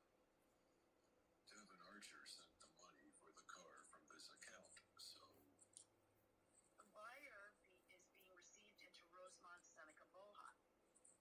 it goes out. 2 lines later. I don't. Who's Novatus? When the wire comes in for $142,300, I've never seen Novatus. But if you're asking me, does this money come from Kenneth Rakishev? I can't answer directly because I don't have any full knowledge. All I know is that this money for the car came from Devin Archer from Rosemont Seneca Bohai, I assume, as you're showing me in this document. are you saying that all the money in Rosemont Seneca Bohai is Devin Archer's money? Yes. So all of your Burisma payments that you get to Rosemont Seneca Bohai, Yes. those are Devin Archer's Burisma payments. Until they're paid into my account, yes. Because I have no signing authority. I have no transparency into this account. I have no way of making any withdrawals or making any writing checks from or requesting dollars from. I don't have any way to do anything with a bank account that is solely owned by Devin Archer. Boom. All right. Let's see. I think. Did you see 5GW has Hunter? Is 5GW here? I haven't because my eyes have been other places. I'm so sorry. Yes, Wait. I bet. No, it's Oh, fine. 5G to Mike. We got it. I got it. I'm all good. I didn't because I figured you might want to make a co-host. Yeah, I did. I just made her a co-host, so she should be up. And so what I'm going to do is I'm going to move us along. Let's see. And then we'll switch things up and give people a break and a chance. Let's see. I think the next highlighted section... Did she get it, though? Oh, no, she's got it. There we go. The next section that is really good... Well, I have a highlighted section about, this is Kenneth Rakishev. It starts on page 37 and line 876. And so now let's go ahead and switch it up again. And I need a questioner. I need a hunter. And people can do the same thing. It doesn't matter. I need an Abby Lowell. And I think that's all we need for a minute. Yeah, that's pretty much all we need for a little minute. All right. Anybody want to be a questioner?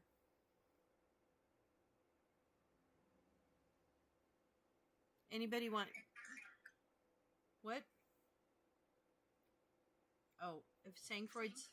Sangfreud? Okay, I mean, if you want to. Don't do it if you, like, you don't have to. So I'm just saying. I always feel bad. Okay, so you can be the questioner. Who wants to be Hunter? You.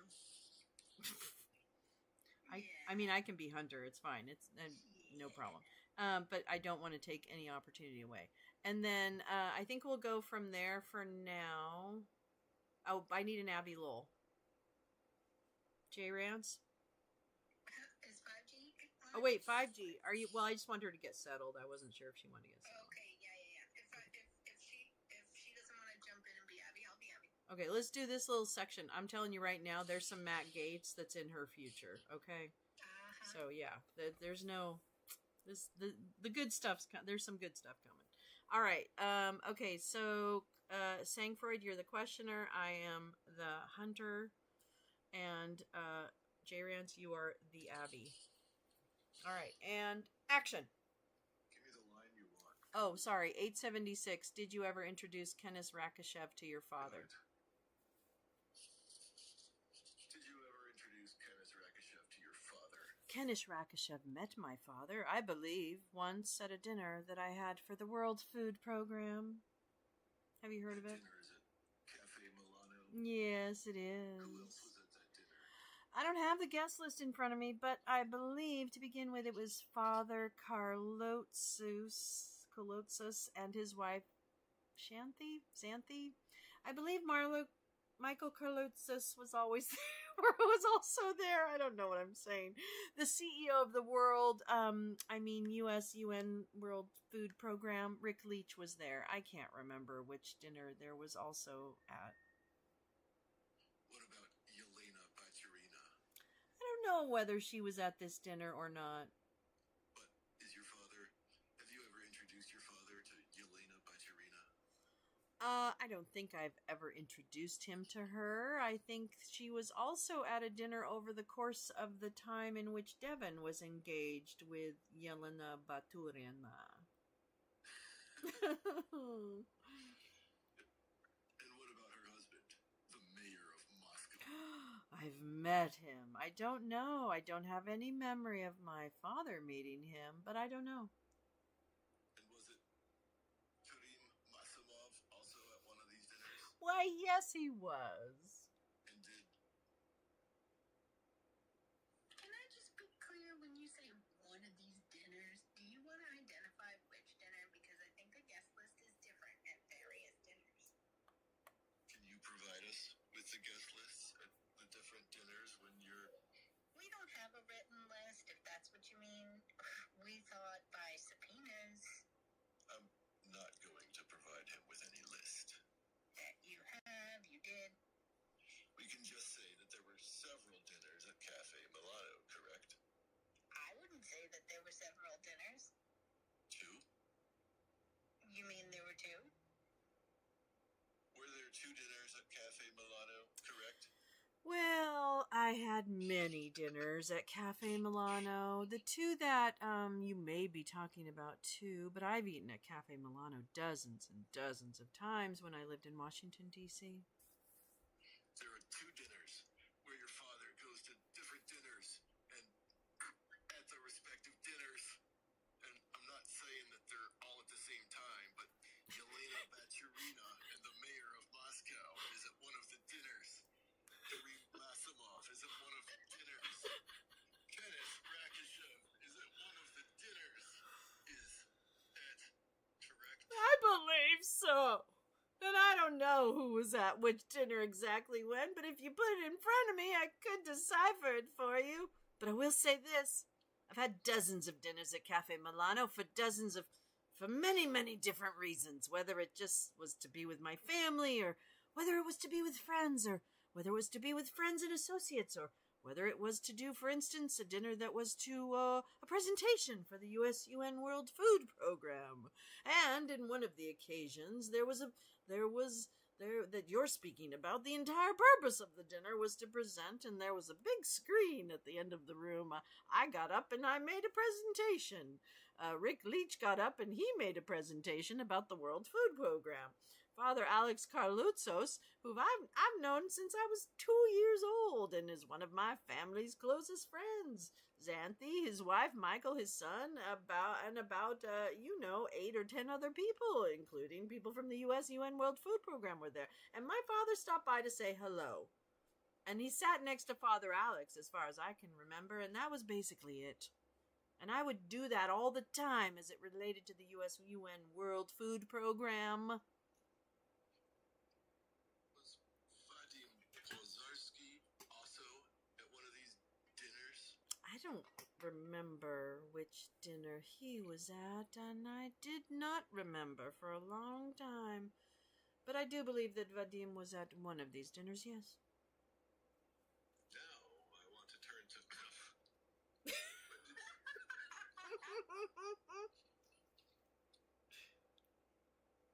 When did you begin doing officially began to do work for when I received a retainer from in early or spring of 2017. Okay. All right, let me jump down. Oh, believe me, there's more of this. There's more of in here. The dinners. And the dinners. I didn't highlight this, but I think I'll go ahead and no, actually we can't. We've got to keep going. This was all stuff. Tell this questioner is just an awful jerk. Exactly. Okay, here we go. Well, yeah, this still. I think we. Oh yeah, it is cuff. Okay, here we go. Okay, I am on page 44, line 27.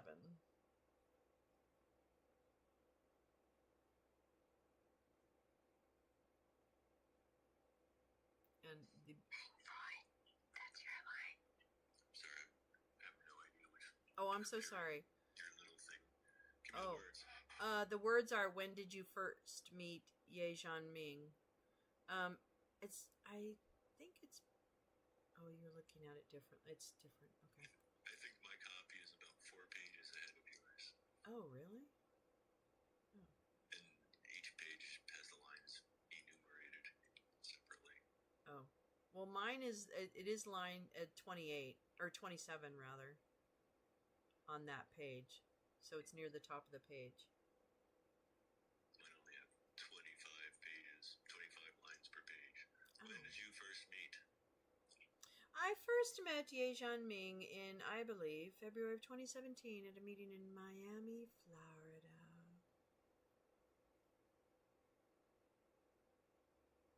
Sorry, I'm still looking. No, it's fine. Is it below? It The is. German of was Ye Jianming? Yes. It's the next page. Oh, I just saw it. There you go. God, you're good. And at some point while you were in Miami, Florida, did you receive a diamond from someone or Ye Jianming? Yes.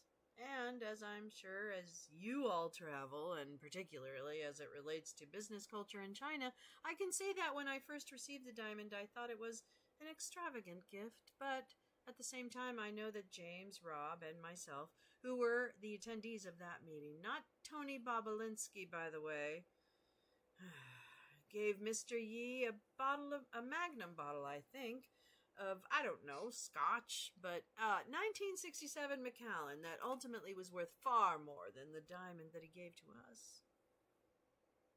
What did you do with the diamond? I gave it to my uncle. Your uncle being James Biden? Yeah. Do you know what he did with it? I do not know ultimately what he did with it, but I believe that he said he got it checked out and it wasn't really worth much. Did you ever introduce your father to Ye Jianming? I don't recall introducing my father to Ye Jianming, but I believe that I don't recall that any meeting. Rob Walker testified that there was a meeting at the Four Seasons with Ye Jianming, your father, and you were present as well, was his testimony. Yeah. You don't recall that? What was the date of that meeting? He could not recall the date of the meeting. Yeah, and I do not recall the date of the meeting. And so number one is this, is that my business with which was completely legitimate and completely 100% in line with my experience and my abilities, was done when my father wasn't even in office. He was out of office, I tell you. It had nothing to do with my father. But did your My father never benefited from... father meet Ye Jianming? Can I finish? My father never benefited from my business. My father never made any decisions as it related to my business to benefit me. My father was never financially, nor any other way, of benefit from my business. And the business that you're talking about now wasn't even when he was in office. That's not my concern. My Well, what's the purpose? question is, did your father meet I'm not, Ye Q. Jianming? I lost my place. Hold on. I'm not being argumentative. Then what's the purpose? If you want to question my business, if you want to question the business that I do, then we can talk about my business. But what does this have to do with an impeachment inquiry? Your father went while he was running for president and said his family never received any money from China. Your father Yes, has also said you're right. he's never interacted with any of your business associates. Is that correct? Yes.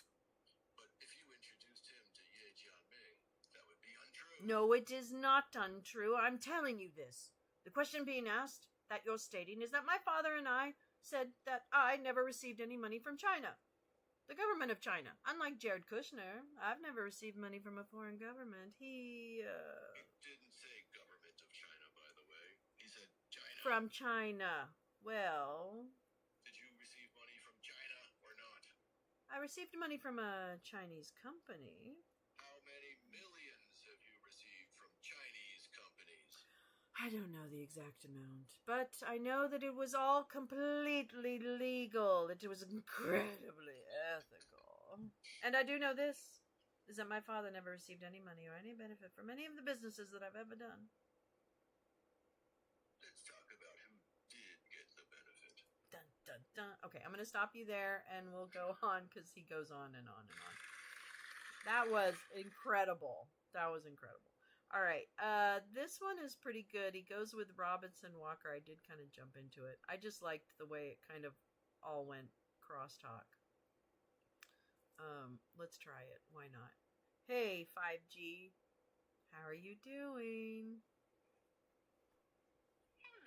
Hello. Did you see your little movie I made for you? Well, It's you amazing. made it. Yeah. I just made it a slideshow. Yeah. Art is everywhere. Art is everywhere. It's true. How are you doing? Just Oh, good. The kids just stayed up late. Aww. And then they stayed up too late, Yes. past that moment of sleeping bliss. Yes. It's more of rage. Yes. A little bit of, Right it's a little wild. before the wall hit, boom. I remember those moments. Yeah. Oh, yeah. Poor babies. It's still 8 bedtime. Oh, it's not. Yeah. Yeah. Yeah, I do too. All right, so we are going. I figured out what you were doing. Okay, and I good. found the page on the PDF, so Oh, following sweet. along. Oh, perfect. Okay, great. All right. So we're just going through, and I highlighted some sections. This one I thought was just fun, a little exchange, and depending on how fast, it's almost like a speed test. But if you go to page 48 on the PDF, I hope it doesn't show up for some of you, I realize. And the top of the line, it's a highlighted yellow, 124. It starts with Did Robinson Walker LLC. And then it starts the answer. I'm not finished with my answer. So if somebody, the questioner is any Republican questioner voice you choose to do. These are the way we've been doing it, gal. Is any questioner, any Republican voice questioner you want to use is fine. If you want Southern, if you want to be Jimmy Comer, if you want to be whoever, it doesn't matter. There will be a couple of Republican stars coming up later on in the transcript that we'll get to pretty quickly. Matt Gaetz, Harriet Hagerman, blah, blah, blah. And then we also have Abby Lowell has been jumping in, and Don't Go started us off by being our Abby Lowell, and she did a fantastic job, really, really great. And so we'll need an Abby Lowell, we'll need a questioner, we'll need a Hunter Biden, we need a Jerry Nadler, and or I don't think we need an Eric Swalwell yet, but there's sometimes our little outbursts from Jerry Nadler, which are kind of fun. So if anyone wants to step forward to be one of those parts, speak now. Otherwise, I'm going to make everybody read them. No, I'm sorry. Do it. Okay. I will, let's see. And I want to tell the audience, if you want to come up and be in the be in the show, you are more than welcome. We're just having fun. This is a cold table read, which means we just do whatever we want. Okay. So, does anyone want to be the questioner? All right, I'll be the questioner. Does any? I'll be Nadler. Okay, you'll be Nadler. So Don't Go will be Nadler. I'll be the questioner. Does anybody want to be Hunter?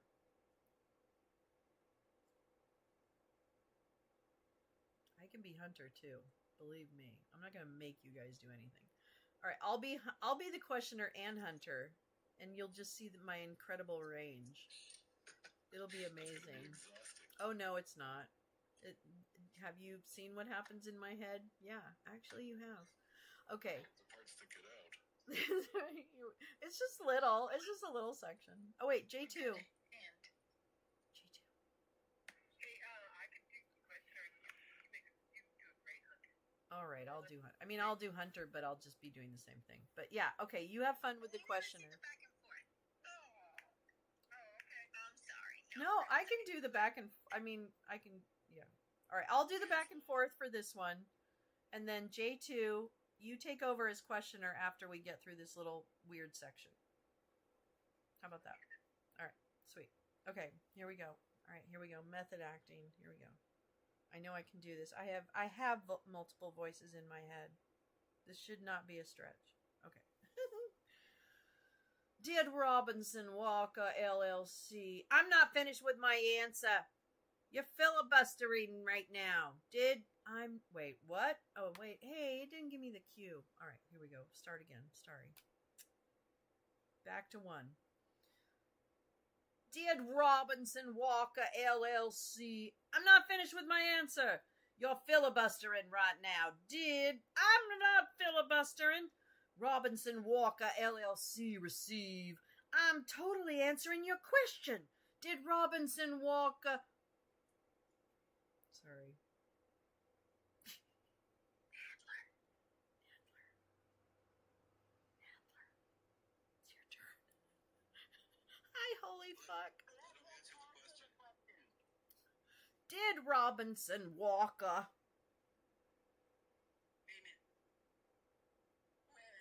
Let him answer the question. Did Robinson Walker LLC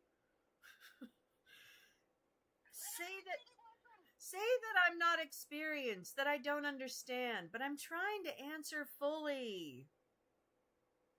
Let him answer the question. I don't want to be argumentative.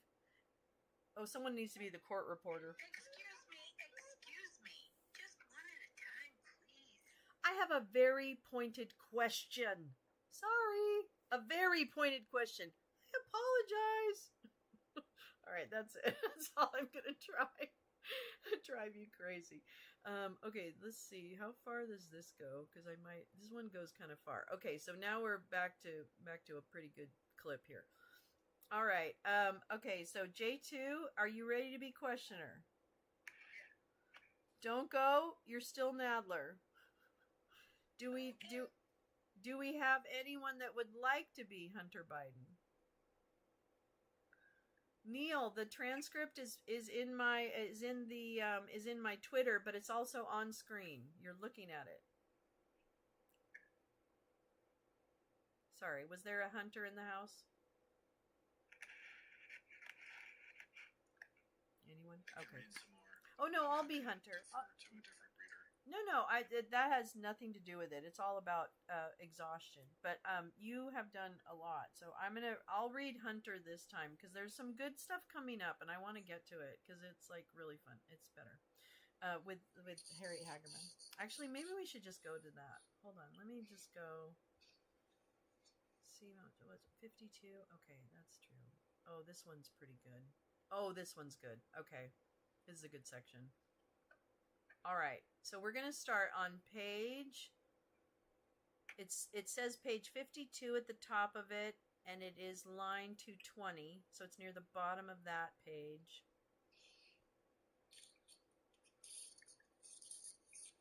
And it starts with a redacted name. It is relevant to know the purpose of why he's sending wires in a manner.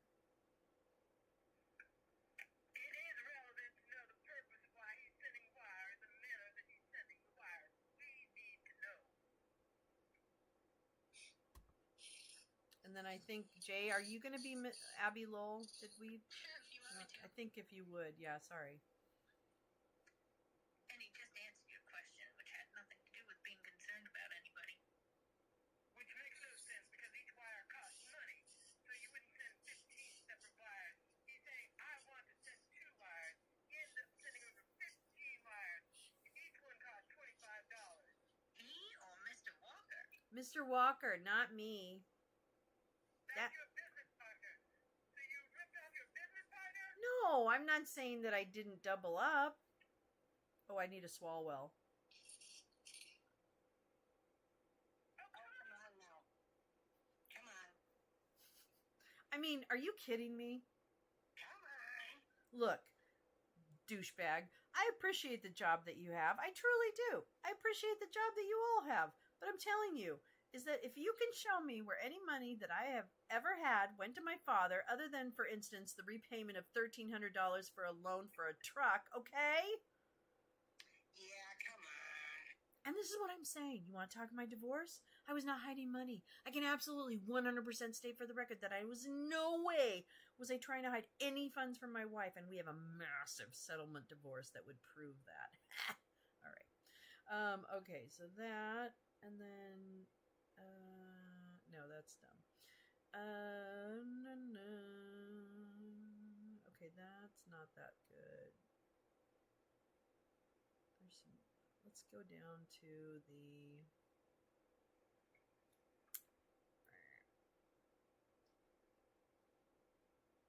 let's see, I'm going farther and farther. I want to get to the, oh, I think we're getting there. And again, this was the then on page. I do think that they were trying to build a terminal in Monkey Island, is worth noting. They were? That's what it says on line 280. Oh, I did not see that. Must have skipped right over that. I started scanning when it was getting to the money part. Okay, so, and he kept saying over and over again, my dad doesn't have anything to do with it. My dad doesn't have anything to do with it. Let's see. Oh, here's a big thing about, oh, here's a Raskin. Okay. So if you go to, if this, I hope this works. If you go to what is labeled as page 62, and the highlight is in turquoise.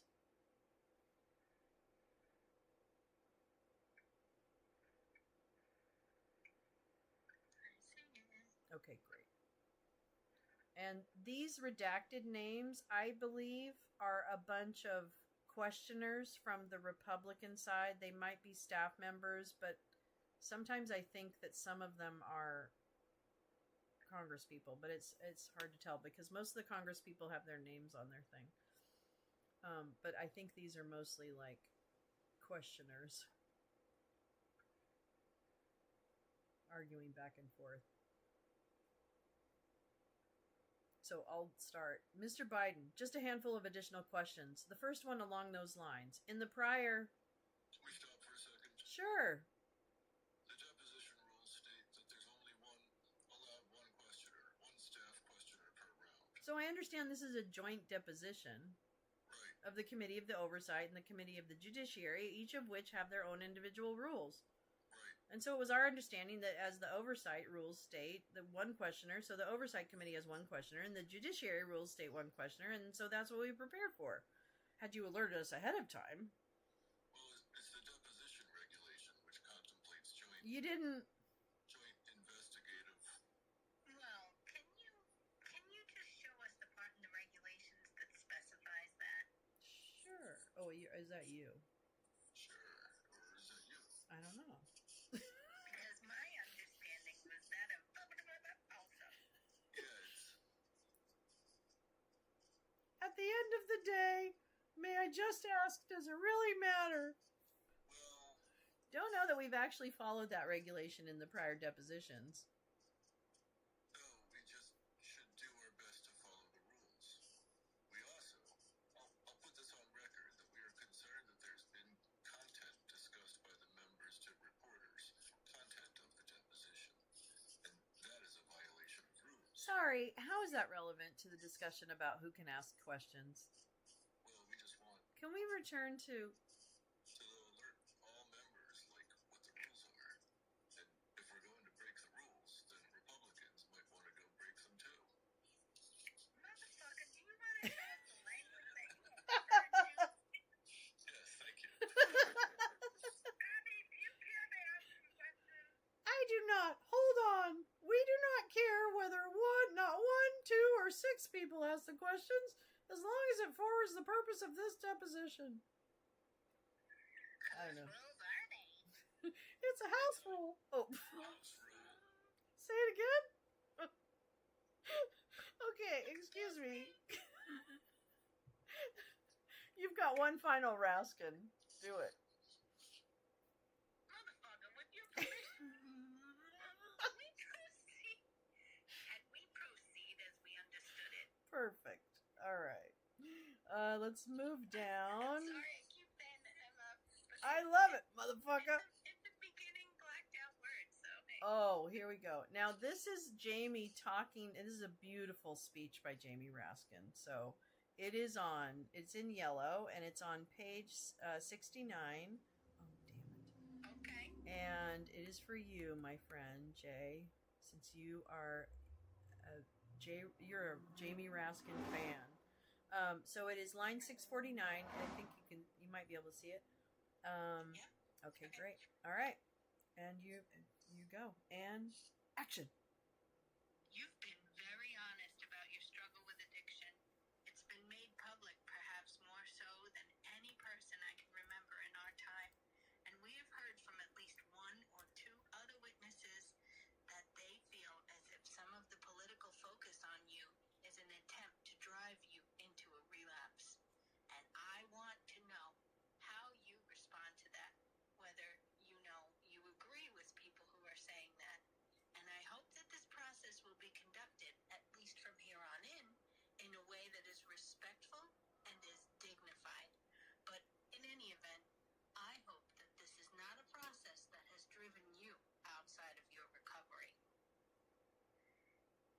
Yeah, I appreciate that. And I appreciate the question. It has not. I'm more determined than I've ever been in my life that the number one and most important thing that I can do, not only for myself but for my family and for those that love and support me, is to maintain my sobriety. And I don't know. I think one of the things that I have not been able to fully comprehend, I'm speaking to everybody at the table here, is at least the understanding of the fact that I am certain every single person in this room has had someone in their life that they love, if not themselves, if not personally themselves, that have been the victims of the disease of addiction. And I don't consider myself a victim, but I do know this. Is that it's real, and it rips apart families, and it rips apart communities. It's something that I am. I know, for me, if I have a purpose in life now, that purpose in life is to be an example to other people that I know have it a hell of a lot harder than I do, even in these circumstances. It's one thing to have come and face all of you, and that's intimidating, and I can tell you it fills me with anxiety on a daily basis. But I know this. There are people out there that don't have families that love and support them anymore. There are people out there that don't, from the outside, look like they have any hope at all. And all I can say is this, is that the one thing that I would hope you would respect is that struggle. If not for me, at least for the people that are your constituents that are facing the same thing. And I'm not being saccharine, and I'm not being disingenuous, and I promise you I'm not in any way saying that this other than for this. Everyone has dealt with this in one way or another. And I have to make my amends, and I made mistakes, and I screwed up. I know that. The world knows that now. The world knows that 1,000 times over now. But I do know this, is that at least when you talk about it, give me that benefit. Give your constituents that benefit. Give the people of America that benefit. Over 35 million Americans right now are suffering from addiction, and it's a disease that takes lives every day, and you know it. You watch it. And they are not evil. They are not bad people. It doesn't stop some of them from being bad or evil, and they have to pay for what they've done. if they've done something in addiction that they should not have done, and that's my responsibility. But I can tell you this. The only involvement in my father in anything in my life has been as my father, not as a business partner, not as a benefit of my business, not anything. But I would hope that you would respect what everyone else is going through and realize that it's not just about me when you speak about the things that I've faced as it relates to, and some of those behaviors in my darkest days. Thank you, Mr. Biden. No further questions. All right. Sorry, I thought there was more Jamie there. Forgive me, but I think that was beautiful by Hunter. I forgot about the Hunter part. But yeah, there were some good parts. Let's see. This is. Feel ashamed of what they're doing. Oh my God! It gets. Feel shame. I'm telling you right now. I'm gonna skip ahead actually to the Matt Gaetz and Harriet because it's just they're like the worst. But I do recommend if you can look at the link, and it is on my Twitter for the folks that are on YouTube. If you're able to go to Twitter, I'll put the link to the document in here as well in the YouTube, and then you can take a look at it. But you can just skim it and maybe because the highlighted parts are kind of fun, or at least they seem to be the juiciest. Let's see. Keep going. Oh wait, who is this questioner? Hold on. Damn, I think that's like.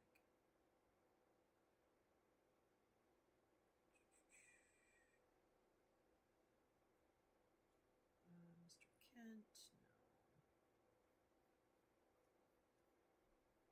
This is a lot longer than I thought it was. They talk about Shokin, Victor Shokin. Let's see. It starts, it starts in earnest around page 88. And in fact, we can start with that one. At the top of page 88 is highlighted in yellow. Line number is 1094. And I think this is Hunter saying it. So we can go through some of these highlighted parts. So the first highlighted part is a Hunter part. Anyone want to take that? 5G, you don't want to be Hunter? Are you waiting for Matt Gaetz? I mean, I don't really have any voices. It's hard to do. I mean, but yeah, I've just been doing Hunter as kind of like a sex pot. Sangfreud has played Hunter a little more like gravitas, you know. I don't have any voices either. Well, you do actually. I want to do voices. I want to do many voices. I know. Oh, you need to do like I that's why. Well, okay, let's do this little part, but then I need you to be Harriet Hageman. Can you do that, Jay Rance? Yes. Can you do? Hell yeah. Okay, great. Because she's coming up. Okay. What does she sound like? I'm just gonna make it up. Well, she sounds. You know, she's real. She's like your annoying next door neighbor. Your kids kicked their ball in my backyard again. And she's kind of like Annie Wilkes from Misery. He didn't get out of the cock-a-doodle car. Oh, no shit. Okay. Something like that. God, I don't know if I can do that one. No, you know what I mean. You make it up. But, yeah, she's... I don't know. I don't even know where she's really from. Okay, so... Wyoming? Is she? But really, like, originally? Okay. I just thought maybe she was from, like, New Jersey or something like that. Okay.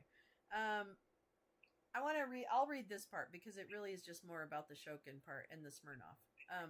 So Hunter says at the top of page 88, so I guess the most important point that I'd like to add for once and for all here is that we can all agree that there is not a single person other than Alexander Smirnoff who says that Shokin was fired because I was on the board of Verisma. It's literally the exact opposite. And that has been a fact now since it was first claimed. It is a fact. I'm telling you, it is a fact. Every single other official inside of Viktor Shokin was prosecuted inside Ukraine because he was found with cash and diamonds, and his chief of staff, who he was formerly his driver, were both prosecuted. And so Victor Shokin was the problem. And the entire world community was asking for his removal. Then the questioner says, so Burisma wanted Victor Shokin removed, so I don't know.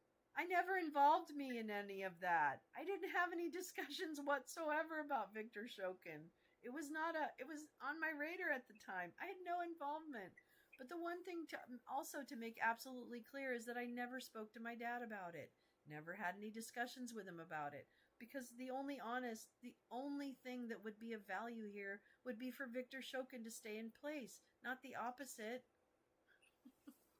Anyway, that was a good one. So that's the Victor Shokin part. And then, hold on, let me go down to, okay, wait, what's that? Alright, those are kind of details of back and forth. Let's get back. They must have let them all talk in the afternoon.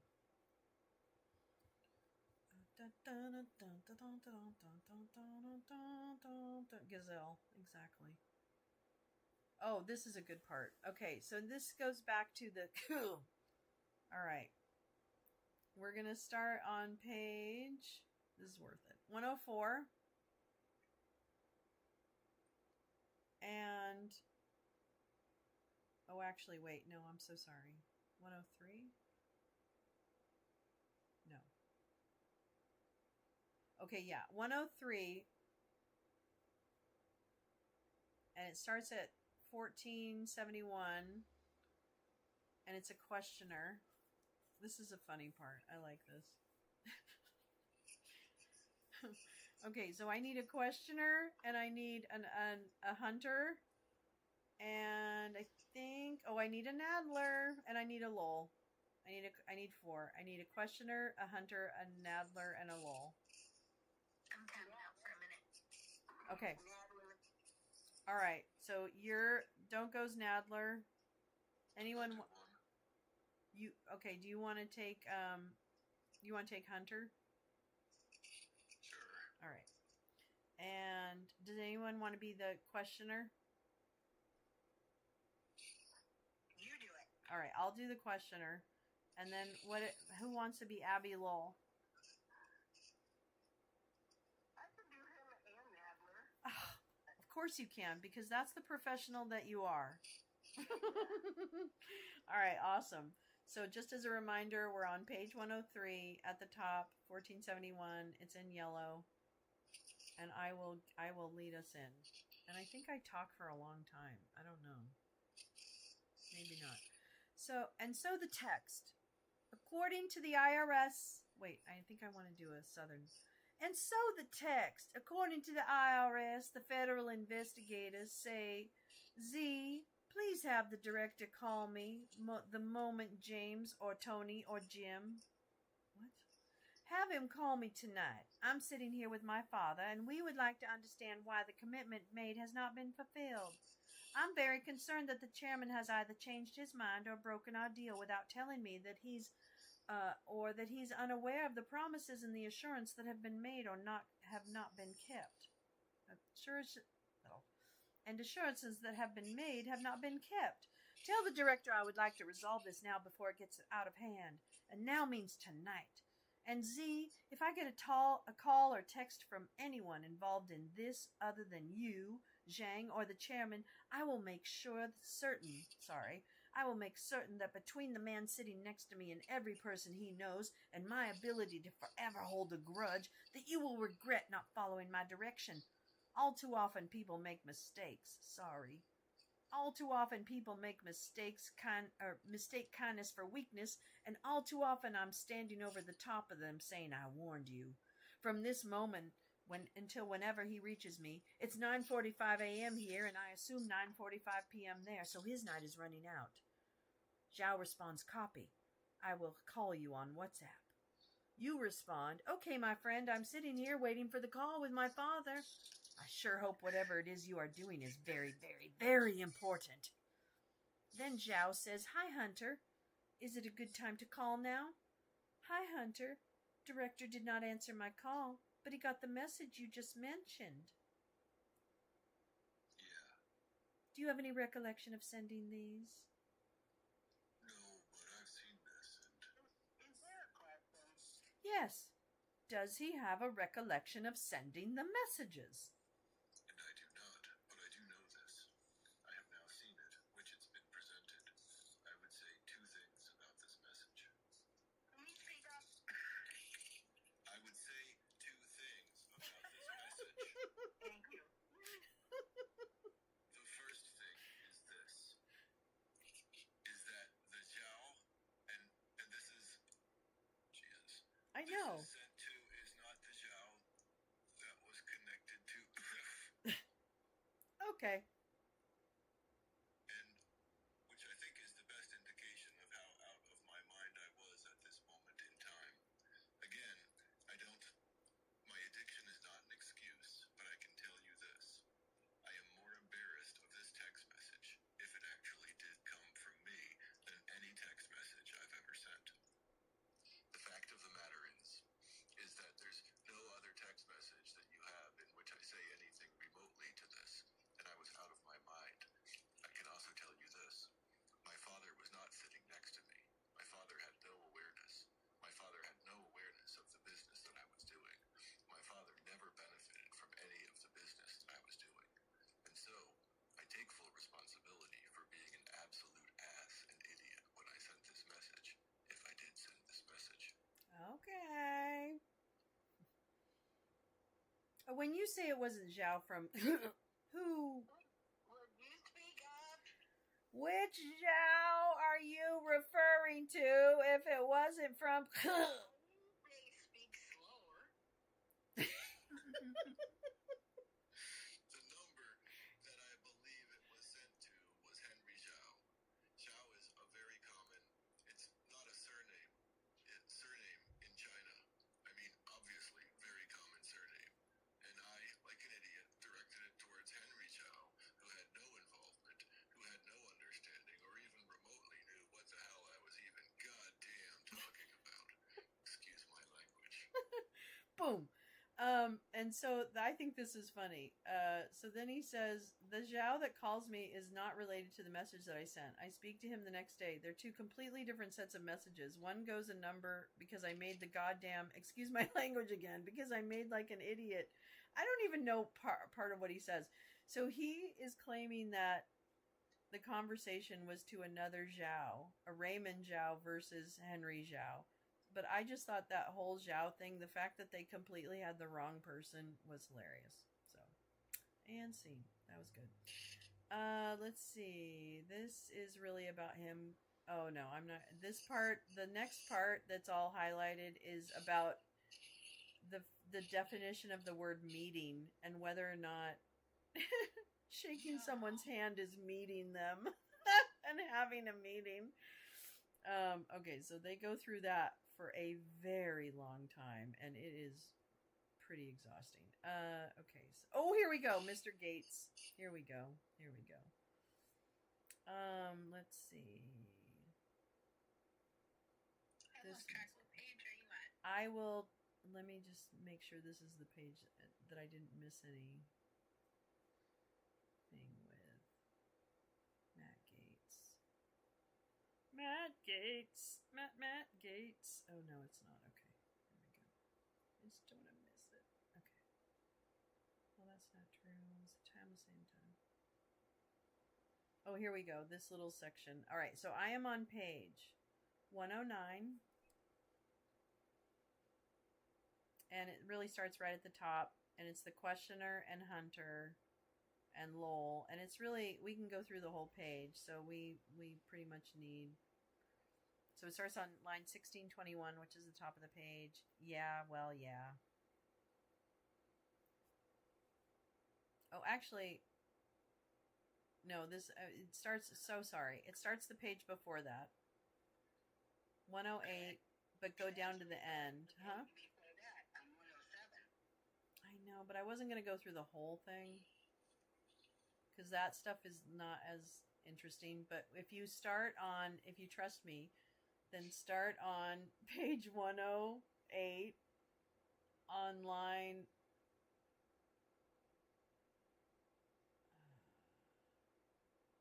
1610, and it's Hunter. He was not involved with any business activity.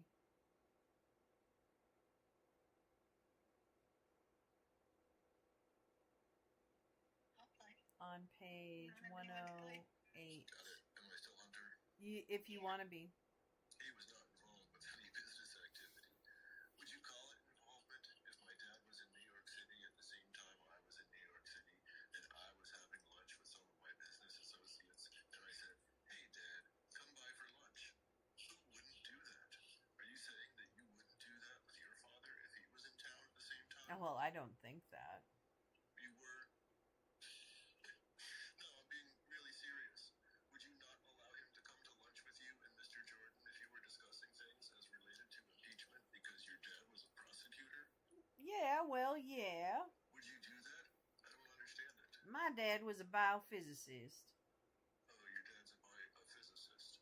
so I don't think anyone would want to. Well, again, we could talk about, the other things that he could somehow influence you. Let him ask the question. But I think it is fair to ask because I don't think most people would have their dad come to a business meal with. Well, that's not true. You know it's not true. If he was in town at the same time and I was having lunch with some people that I knew that were buying, and I said, Dad, hey, I probably invited my daughter too. Okay. Why wouldn't I? Okay. And my drug dealer. I really mean it.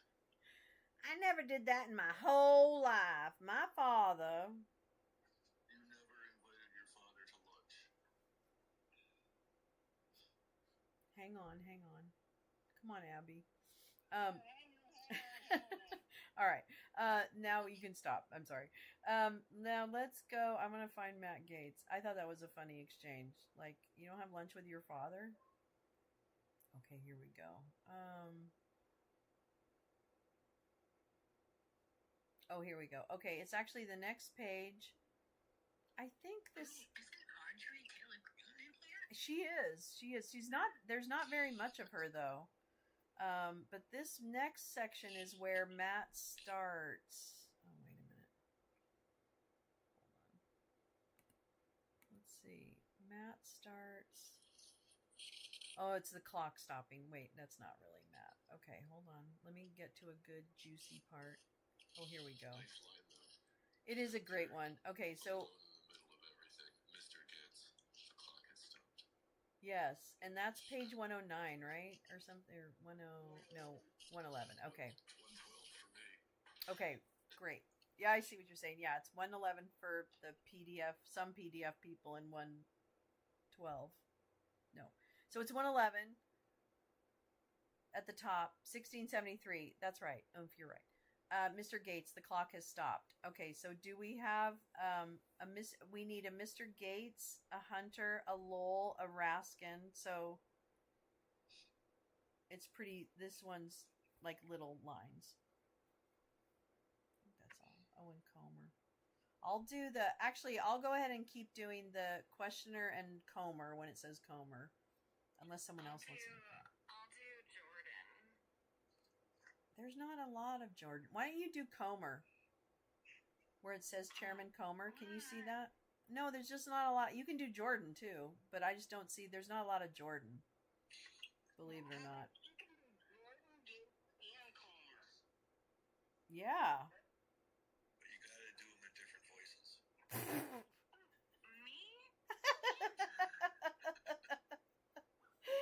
Me? Me? No, you go ahead and do Comer. J. Ransby Raskin. Pepper, are you still here? She might not be. Don't go. You need to stay as Abby Lowell. I mean, that's just... Yeah, good. You guys have to, you two boomers have to mute, because it's fucking real wacky loud. Yeah, but the boomers can't mute because they can only look at their phone. They have to look at their phone to look at the script. So, yeah, it's a technical issue. All right. Well, I can hear them scrolling.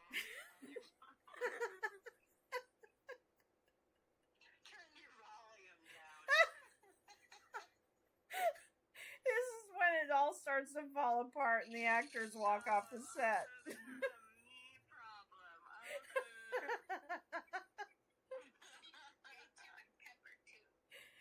Okay. The struggle is very real. It's no production goes smoothly, folks.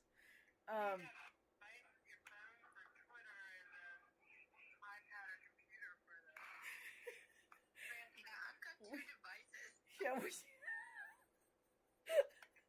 there's nothing so relaxing as a Friday night at Lolo's Lounge. Bring all your devices. Bring your devices in a battery pack. I'm not high enough for that. I'm not either, by the way. I don't have enough hands to smoke. No. All right. Let's see.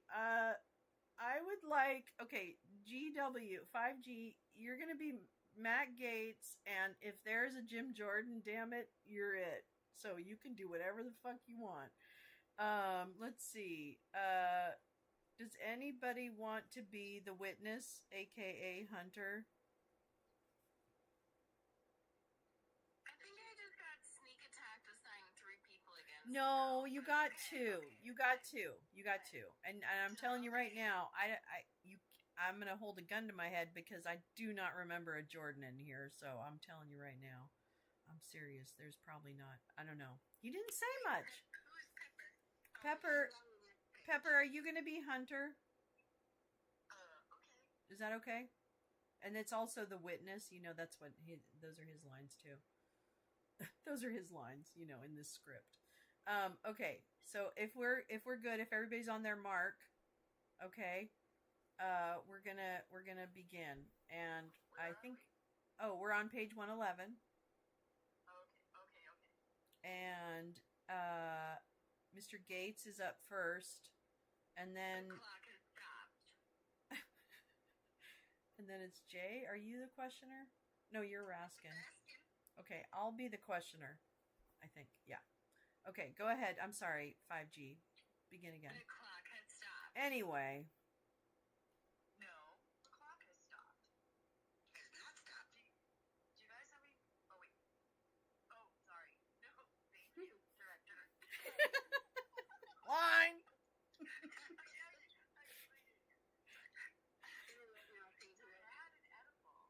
All right. This is going to be super fun then. Right? Okay. No, the clock has not stopped. Do you guys have any problem with that? I'm asking. I have one more question before our hour was up. It's unbelievable to me. You said there's one more. Go ahead. So, my dad can't go to dinner.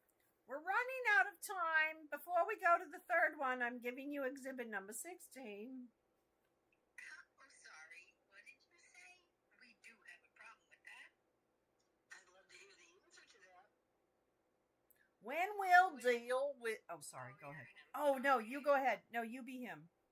I was assigned so many things. I'm Please sorry. go ahead. No. Okay. No. All right. I'll be Comer, but you are definitely Gaetz, and if there's a Jim Jordan in there, fucking jump on it. All right. When we'll deal with influence peddling, we'll ask. Isn't that what this is about? Extensively? By the way, That's what you're saying, so I just... one more question before the hour's up, and then we'll get a chance You're really going to to do that? have them. You're saying that what you're going to do is you're going to open an investigation into Jared Kushner alongside of what? The things, because I will say, We may ask you. is that... He has the same attorney. That's what I'm saying. Mr. Comer, you were absolutely wrong. I represented one person at one time for a stupid investigation as to whether or not he's been involved in something called Russian interference. I've not represented him in any other matter. And to say that they have the same attorney is really just another example of how you say things and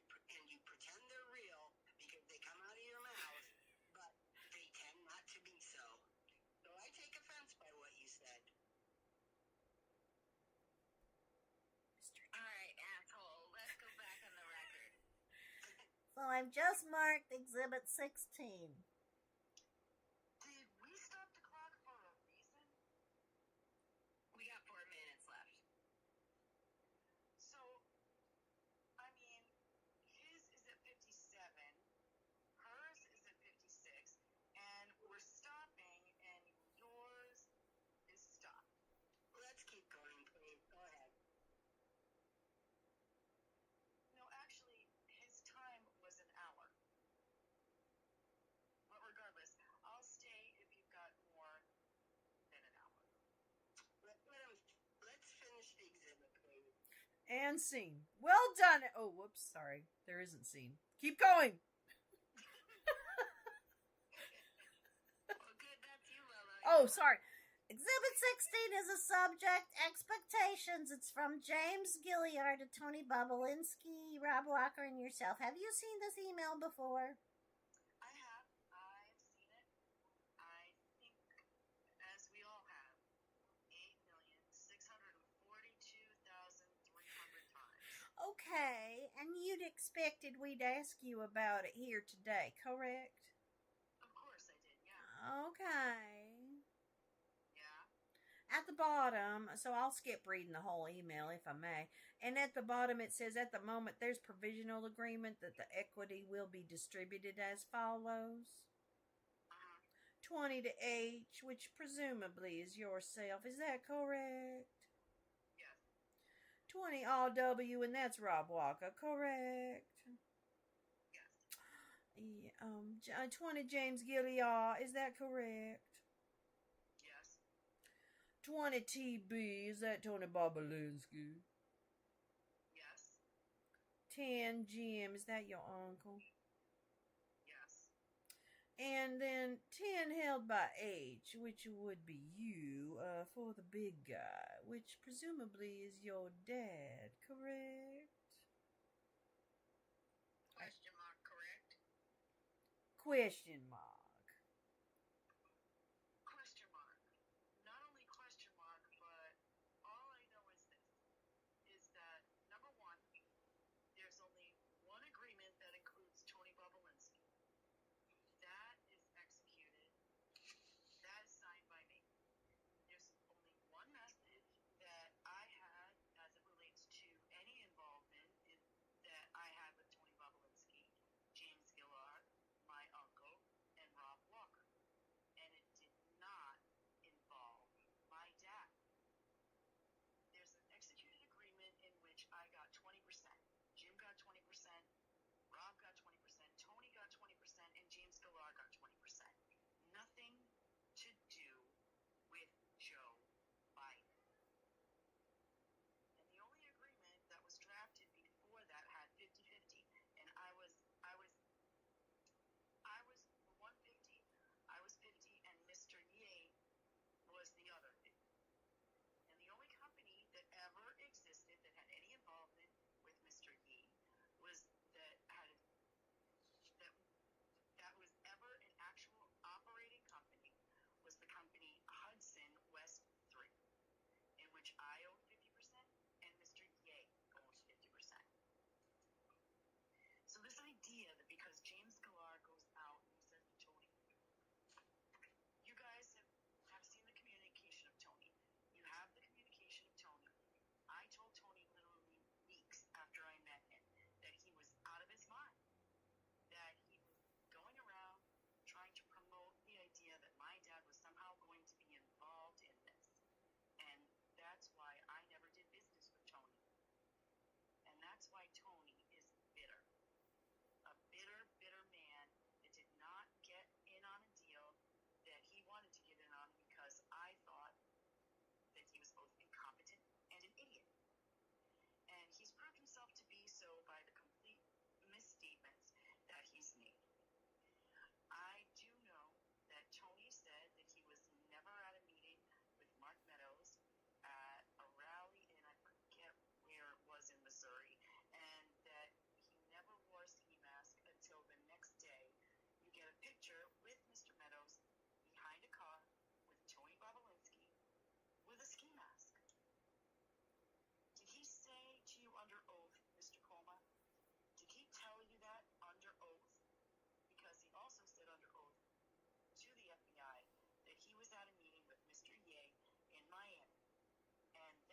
But that was a 302. Oh, wait a second. And he contested the FBI got it wrong. You guys are going to tell me that 302s are not. You guys are going to tell me that you can't trust a 302. We are going to tell you but you can trust a 1020. Oh, sorry. We are going to tell you. But you can trust a 1020. So you guys are actually going to tell me. We're going to tell you. And you can't trust a 302, but you can trust a 1023. You can trust that one. We're going to tell you that Mr. Jordan has a bill. Can you tell me that, Mr. Green? Oh, who wants to be Miss Green? Here's Marjorie. 5G. Parents. J. Oh shit, what about J2? Hot potato. Hot potato here. Hot potato. Okay, Okay, all right. All right. You're MTG. Can you tell me that, Ms. Green? I said it was their most credible informant.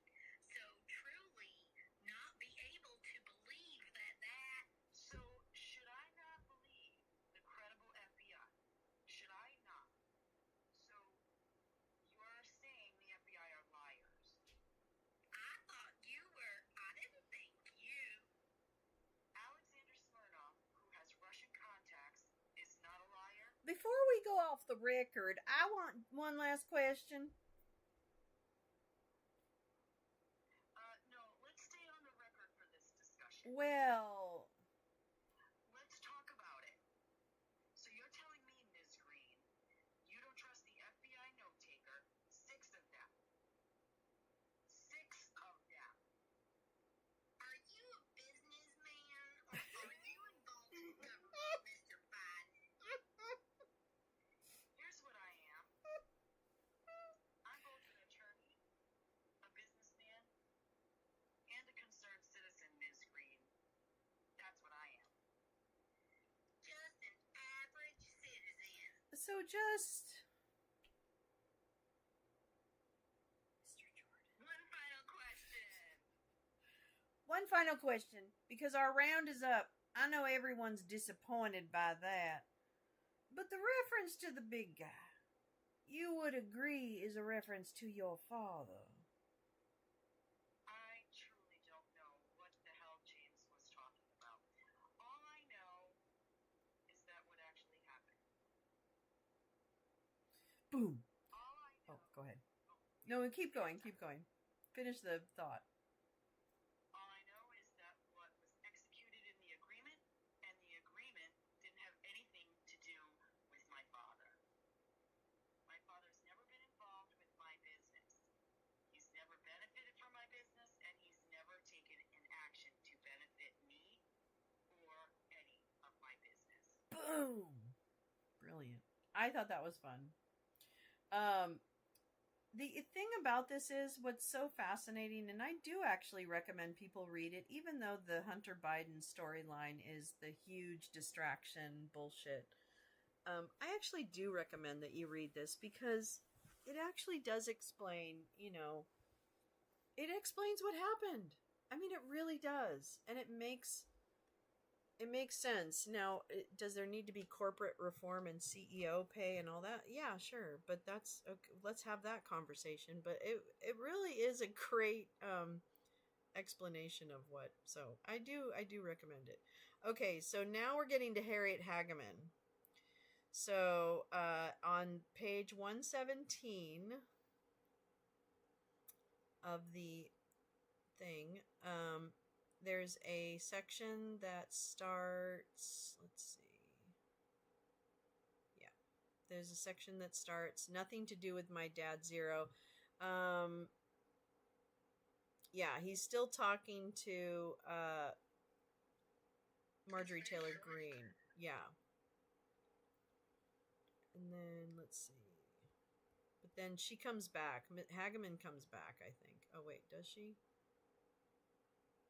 No, maybe she doesn't. It looks like Hunter called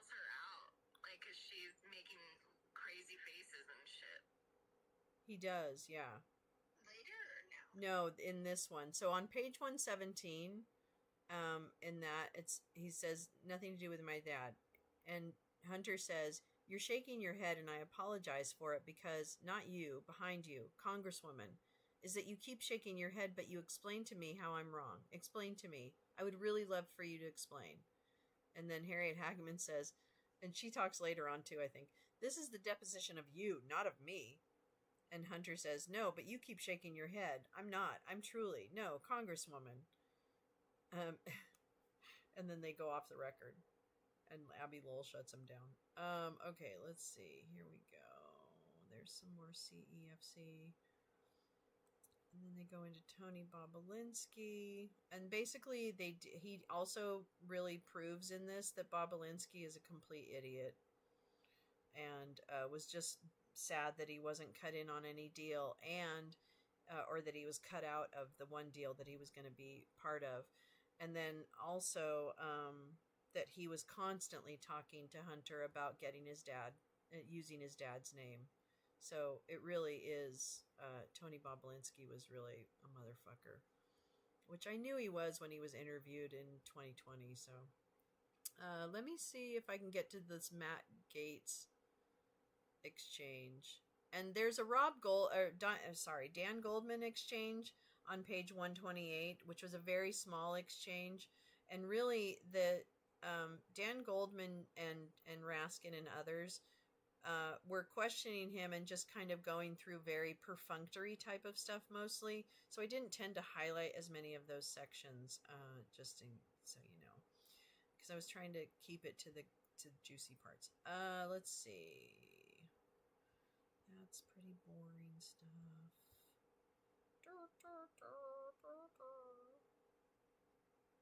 Oh, there's one section. Okay, here we go. This is a Raskin section. Go to page 133.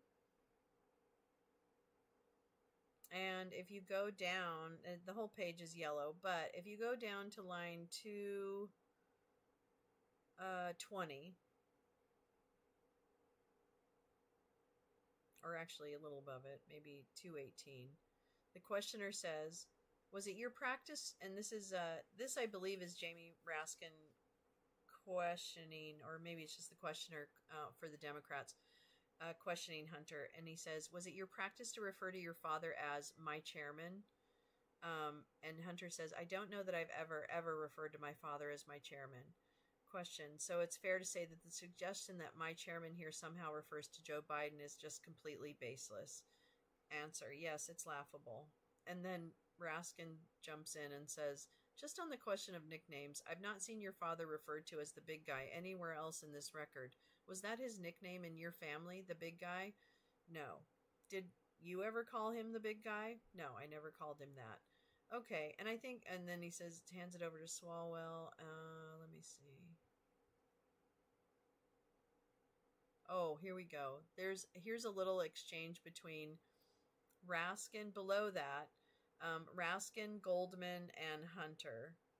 And I think we should read it. So it is on the bottom of page 133, line 230. And it's Dan Goldman. Does somebody want to be Dan Goldman?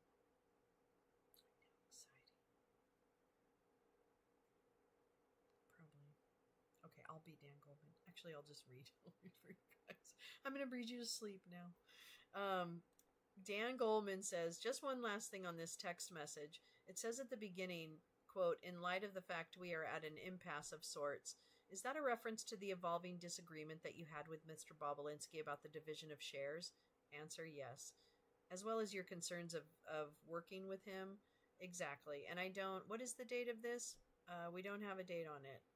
Exactly. I don't know. There was a constant friction between Mr. Bobolinsky and myself and my uncle, who, like the 3/7 when everybody got 1/7, or it just didn't make sense to us, and we were at a constant impasse together and constantly fighting. Swalwell says, "I can tell you the date wasn't any time recently, because this is from a BlackBerry. They don't make those anymore. We might get the pager code later from the majority." I thought that was was good. And then he says, Swalwell says, at any time your father was in government prior to the presidency or before, did he ever operate a hotel? No, he has never operated a hotel. So he's never operated a hotel where foreign nationals spent millions at that hotel while he was in office? No, he has not. Did your father ever employ in the Oval Office any direct family members to also work in the Oval Office? My father has never employed any direct family members to my knowledge. Oh, while your father was president, did anyone in the family receive 41 trademarks from China? No. As president and leader of the party, has your father ever tried to install as the chairperson of the party the daughter-in-law or anyone else in the family? No, and I don't think that anyone in my family would be crazy enough to want to be the chairperson of the DNC. Mr. Swalwell, has your father ever in his time as an adult been fined $355 million by any state that he worked in? No, he has not, thank God. Oh, anyone in your family ever strike a multi-billion-dollar deal with the Saudi government while your father was in office? No, Mr. Swalwell, that's all I've got. I love that. Anyway, all right. I know, for real. Well, I am actually losing steam, and I can only imagine that I'm dragging all of you through the steam bucket as well. But we didn't get all the Matt Gaetz, but I'm sure there's more time for reading through that. But That's page 142. okay, here we go. Yes, page 142. Oh, cool. I like it. Not losing steam over here. Okay, good. All right, let's do it. All right. Page 142. It begins. Are you talking about 446 with Matt Gaetz? Yeah. All right, let's do it. I'll be Hunter. Are you going to be Gaetz? I guess. I mean, Oh, come on now. you know. Come on. You have to Yeah. Everybody has to be their arch nemesis. Okay. All right. Yeah. Exactly. Exactly. So, Mr. Biden, I'm going to draw your attention back to Exhibit 21, and this appears to be a discussion about the big guy and your just subsequent correspondence. Why didn't you protest this 10% for the big guy? Well, you say that I didn't protest. You don't have an email necessarily from me. Did you protest the 10%? If I had seen it, I'm certain what I would have done is I would have picked up the phone and said, "You're out of your mind." And I literally probably didn't know what he was talking about because, number one, if you look at it, the percentages were all wrong to begin with. The percentages were wrong in that I would never go to a business partnership with my uncle in which I got 20% and my uncle got 10%. He would be my partner in it. That's number one. Unless your dad was the 10%. No. Let's go back to reference to the phone call. That's not what it says here. Excuse me, Mr. Biden. I was in the middle. Oh, where's my Abby Lowell?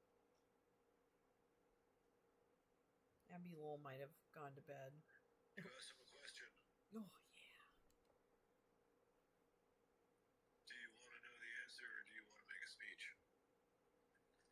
Mr. Lowell, I have limited time. I'm going to ask the questions and... This is not a public hearing. If it was a public hearing... I'm aware, Mr. Biden.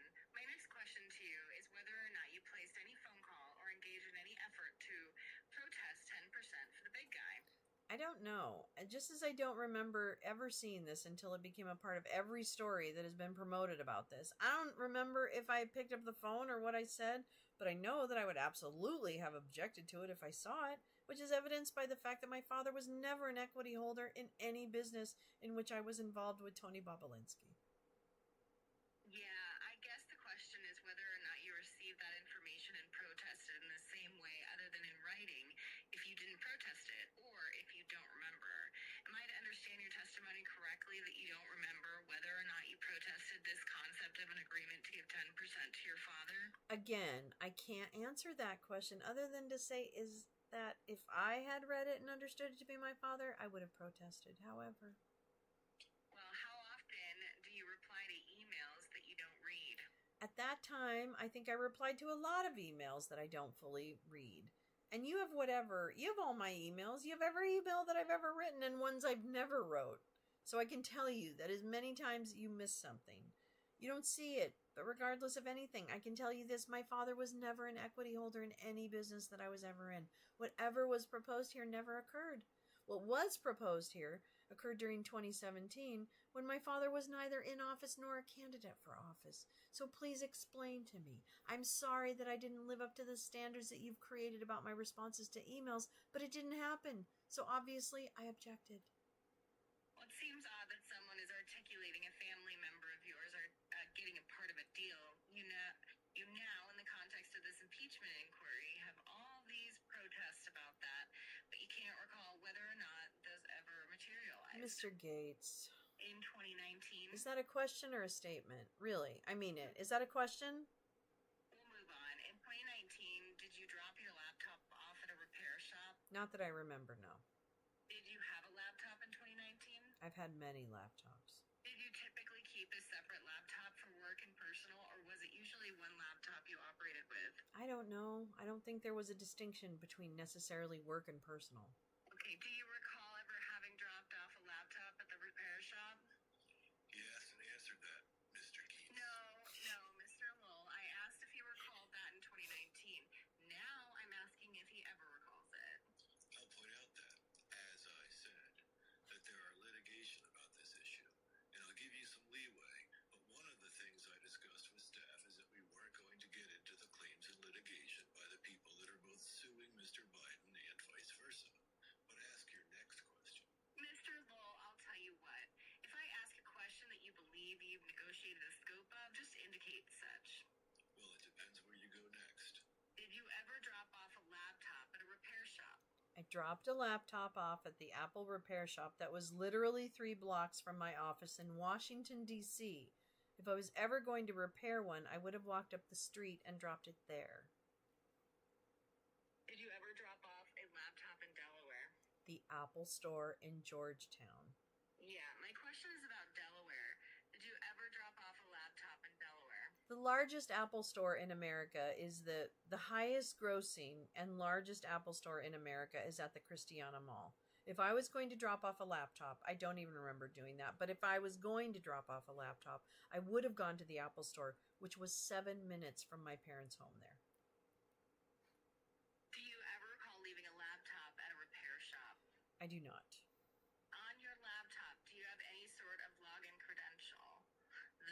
Just the typical, like, you know, when you log into your... Yeah. Of course.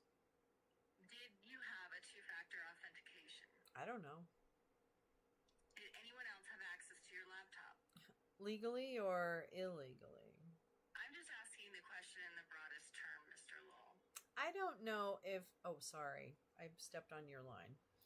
I don't know if anybody else had access. And what do you mean by access? Did they have access to my passwords, or did they have actual physical access to my laptop? Did anyone else use your laptop? Well, I had at the time 3 daughters, all teenagers. I had a niece, nephew.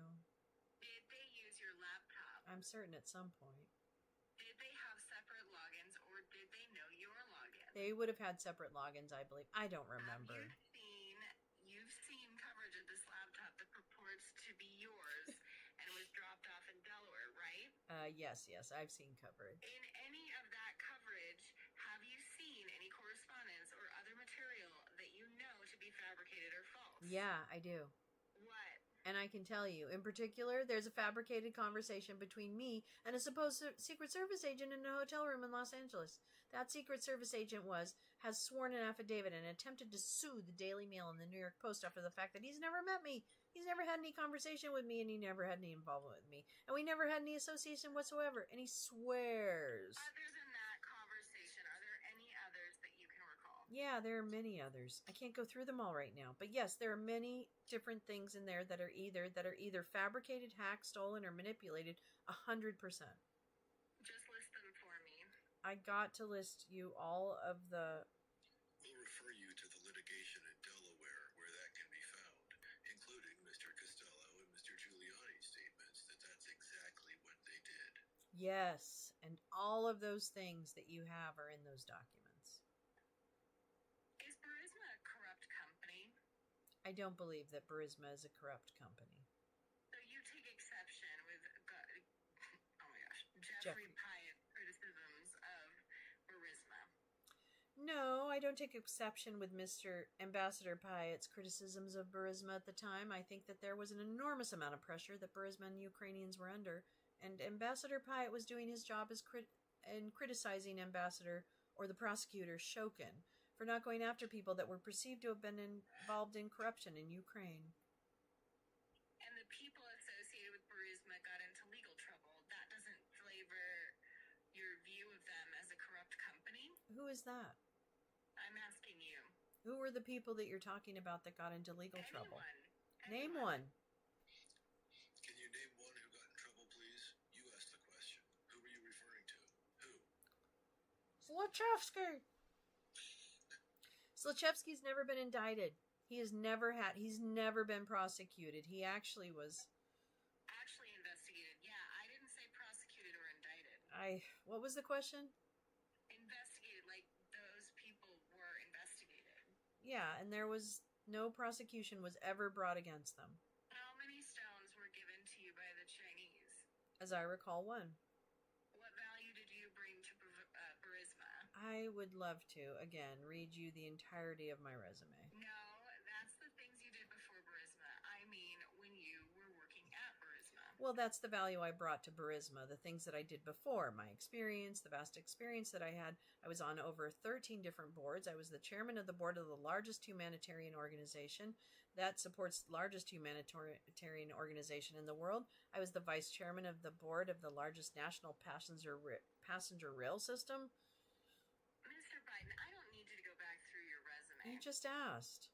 The question is, how did you deploy that experience for $1 million a year for Burisma? How did I deploy that experience? By serving on the board in a transparent and ethical way, providing the best advice that I could give. Just like any other board member on any other company in any other organization, that's how you provide your value. And the value is your experience. The value is your ability to then transfer that experience into real-world action.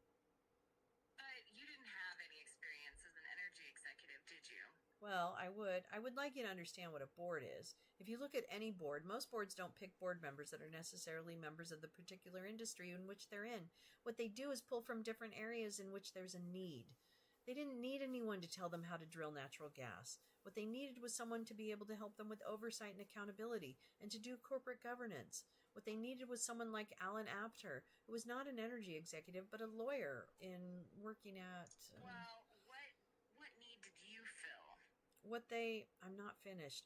What they needed was someone like Kofor Black, who had a wide range of experience in foreign policy and in that area of the world. What they needed was someone like President Kwasniewski, who had a real understanding of the issues and the pressures they were under at the time, none of which were energy executives. And I would challenge you to look at the Fortune 500 companies. What need did you fill, Mr. Biden? What need did you fill? What need was corporate governance, and I was of counsel to Boyce Schiller, one of the best law firms in the world at the time, and I, specialized in corporate governance. I was the chairman of the corporate governance on the Amtrak board. Were you on drugs when you were serving as the Burisma board member? I'm not objecting to that. Hold on. One of the things that I spoke to staff that you just asked about as to whether it's outside the bounds. If you want to spend the next part of the last hour you have asking about his drug use, go at it. It's outside the scope. It certainly has no relevance to an impeachment inquiry, nor does it have anything to do with oversight of ethics legislation that may address family members of presidents or vice presidents. So go at it. But it's outside the scope, and you're wasting your time. And you're a fucking asshole. Were you on drugs when you were on the Burisma board? Mr. Gates, look me in the eye. You really think that's appropriate to ask me? Absolutely. Of all the people sitting around this table, do you think that's appropriate to ask me? Yeah, are you going to answer it? You don't have to answer it. I'm not going to answer it. I've been explicit about... So you're telling me... I will answer it this way. I have been absolutely transparent about my drug use. Again, I spoke to you all earlier this morning about that. I'm sorry. I'm an addict. I was an addict. I've been in recovery for over 4.5 years now. Mr. Gates, I work really, really hard at it. Let me answer. I work really hard at it, under an enormous amount of pressure. Was I an addict? Yes, I was an addict. What does that have to do with whether or not you're going to go forward with your impeachment of my father, other than to simply try to embarrass me? Mr. Biden. Why? Why? We're asking the questions, not you. So I guess I'm trying to get a timeline for your addiction, because in this testimony, you seem to take accountability for some actions and not others. And you say your addiction is the reason why you're unable to be accountable for the Zhang message that you sent. I've never said that I'm not accountable. And so, excuse me, Mr. Biden. So I'm going to get a timeline of your addiction so that we can ascertain which messages you might have been impacted by that addiction and which weren't. It's not to embarrass you. I wish you well in your recovery. So let's get over that. When did you first become an addict? We're not going to go into his addiction. So you all aren't going to tell us when Mr. Biden I can answer that question. was and wasn't on drugs when we're trying to figure out his influence peddling. Okay, Mr. Gates. Mr. Gates, if you're going to continue to go down this road, I'll answer it this way. I don't think anyone ever has a start date for their addiction. If you've ever been to a 12-step program, you know what to do. You give your history, okay? You go in and you talk about the first time that you ever took a drink. That's the first time I ever became an addict or an alcoholic. That is the time. Over the course of my years of my life, I've had many instances in which I've gone and had long stretches of sobriety in which I was adhering to whatever program I had or whatever support that I was getting, and I was doing that. Does your addiction impact your judgment? You're not letting me answer fully. I think addiction impacts everyone's judgment, of course. Does it affect your impulses? Yes, I'm not a doctor. What do you mean, impulses? Does it affect your memory of events? Yeah, I'm certain it does. I'm certain that you can read in any... I'm not a doctor, but I can tell you from experience that my addiction affected every... You can stop. You got your answer. Every portion of my life. And so, since your addiction affected every portion of your life, did every portion of your life include your business activities? In what way? In any way. Well, be specific about what you're asking, because I can tell you this, is that there's something called a high-functioning addict, in which you can actually go to a board meeting and you can actually participate in the board meeting, that you can actually provide. I think I was until I wasn't. And were you a high-functioning addict while you were on the Burisma board? Not the entire time I was on the Burisma board, no. Were you a high-functioning addict when you were working on the PIF deal? Yes, probably. But again, Mr. Have you ever bribed anyone? No, Mr. Gates. Have you ever solicited a bribe? No, I've never solicited a bribe. And have you ever had anyone solicit a bribe for you? No. You work globally, so you're familiar with the Foreign Corrupt Practices Act, right? Yes. And under the Foreign Corrupt Practices Act, you can actually be guilty of paying a bribe if you pay money to a family member, right?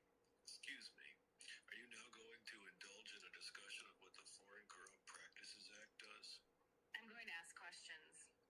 Is your background in Foreign Corrupt Practices Act? My background is I'm a member of the House Judiciary Committee. Define I that. know that. Apparently not reading the Foreign Corrupt Practices Act.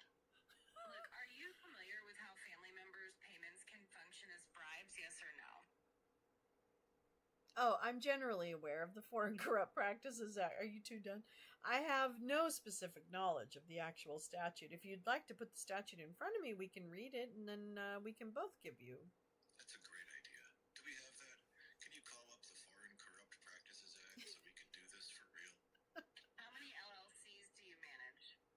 I'm sorry. Are you done with the Foreign Corrupt Practices Act? Are you done interrupting my questions? I thought it was in between questions. It wasn't. Okay. So let me ask you a question about your LLCs. How many LLCs do you operate? Currently, I operate one LLC. And how many have you operated? Did you operate when your father was vice president? Hold on. I have a list of... Do I have a list of my LLCs? No. Okay, so I know this. More than 10? No, definitely not. I know this, is that when I first went into business for myself, I created an LLC. And I believe the first LLC that I created was called a Wasco. That would be where my equity would be. And any business person knows that what you do Oh my God. What you do is that you do not do business in your own name. You create a limited liability company registered in a state, and most do Delaware, Nevada, other places. I'm going through the ones. You just asked me a question. I just wanted the number. I don't need a description. I don't have a number off the top of my head. You said definitely not more than 10. That answered my question. So have you ever had a meeting for a real estate investment fund at a Chinese embassy? How does that answer your question? I don't understand. You asked me how many LLCs I had. You don't have to understand my questions. I was going through the LLCs I had. You just have to answer. I do have to understand your questions. Isn't that the point of asking a question? Is that the question, the person who's going to answer it understands it? What do you mean I don't have to understand it? Mr. Biden, did you ever have a meeting with your investment fund at the Chinese embassy? No, I did not have a meeting with my investment fund at the Chinese embassy that I remember. I know that there was I met the ambassador, the Chinese ambassador. I can't remember exactly. Do we have a document you want to show me? No, I just have a question to ask you. Oh, I answered it. Okay, do you recall a meeting April 28th at the Chinese embassy? What year? In Oh, sorry. In 2011. No, I don't recall that off the top of my head. I'm going to mark as Exhibit 23 an email, provide a copy to you. Okay, thank you. And I didn't highlight the rest of it. Let's see. And then Jamie Raskin comes in and punches Matt Gaetz in the face. Exactly, and the blood flows. I do. Okay, listen, this is why I fucking hate the guy, is he's very, very good at what he does. He's so dangerous. You guys don't even realize what he just did there in that section. Like, he just got, all he had to do was get Hunter Biden flustered. Yeah. That's it. And he said less than 5 words. And he literally, it's the cruelty is the point. Mm-hmm. The cruelty of telling him, forcing him to go into a really dark place to acknowledge his addiction and have to go through a timeline as if like he owes that to Matt Gaetz. Yeah. Right? But Matt Gaetz knows that that's exactly the place he needs to push to get him uncomfortable, to get him like out of his kind of calm demeanor and get him defensive, and it worked. And because he's so fucking obnoxious, and he's such a dick that you can't help yourself but to be uncomfortable around him, and that's the fucking point. Yep. It's just so dangerous. That's all. I just needed to point it out because I fucking hate the guy. And I'm telling you, it's such a good point, 5G, because throughout this, if you there's another section that I highlighted later on with Gaetz, and his questioning doesn't go on forever, like that's pretty, but it is that same kind of hammering, and you can hear him. It's almost like when you read it, you can hear his voice saying these things. And we just saw it the other day with the Lloyd Austin questioning. That was cruel. That was incredibly cruel. He's very good at it. I really don't know that he has a soul. Yeah. These are just words to him. They're meaningless. And he will use them as daggers in anybody he wants to defeat in some sort of debate. I mean, he won debate championships. The guy he articulates well, he thinks quickly on his feet, and he is mean as a motherfucker. He doesn't, and I just think people underestimate him a little bit, and they call him stupid, and he's really doing it on purpose. Oh yeah, no, I have totally changed my view of him just following what you've reported, and it's incredible. He is definitely that. It's like the Beavis and Butthead, but not really. Yeah. But also, if you consider when he came into the national spotlight, he's not been around forever. So for him to raise his popularity to this type of agitating level is really something to be noted. He literally didn't show up on the scene until 2016. Yeah. And is that a commentary on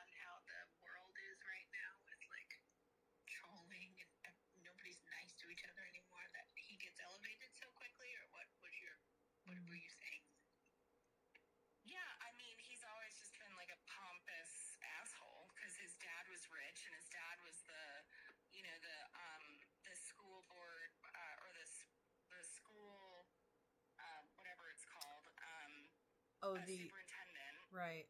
You know, and then his dad was in the state legislature, and then his dad was the president of the Senate, and then his dad ran all the oil money that came out of, you know, the oil spill.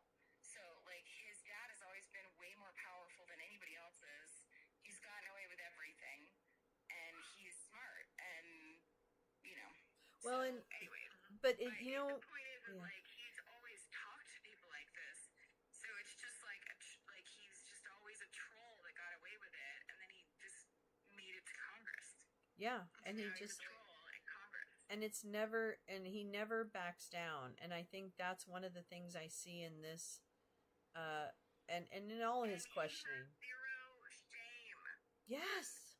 None. Somebody could tell him to his face that his question is stupid, and he'll ask it exactly the same way 5 more times. Exactly. He does not care if you think his question is and stupid. if you watch and watching him navigate his control over the speakership over these last like 8 months, what month are we in? I don't even know. Oh God. Or 12 months. However long since he kind of fucked up the whole speakership thing or was part of that whole thing. Watching him when he fails, like what was a recent failure? It was kind of the maybe like an aid package, or maybe it was there was something where he didn't really get his way completely. And what he did was just kind of like off the cuff, he went out and did his little like speechy speech on in whatever context was available to him at the moment. I just can't remember the thing. And he basically glosses over it. And that's, to me, what I've seen him do with anything that seems to look badly or reflect poorly on him. He really understood how Trump used that to actually sail through trouble rather than get stuck in it. It's almost like the never let him see you sweat to some degree, because when I watch him and things have not gone his way per se, or have not gone as well as he hoped, his spin is more, it's smoother than other people's. He doesn't falter. He almost makes it, to the untrained eye, he really does look like he planned it all along.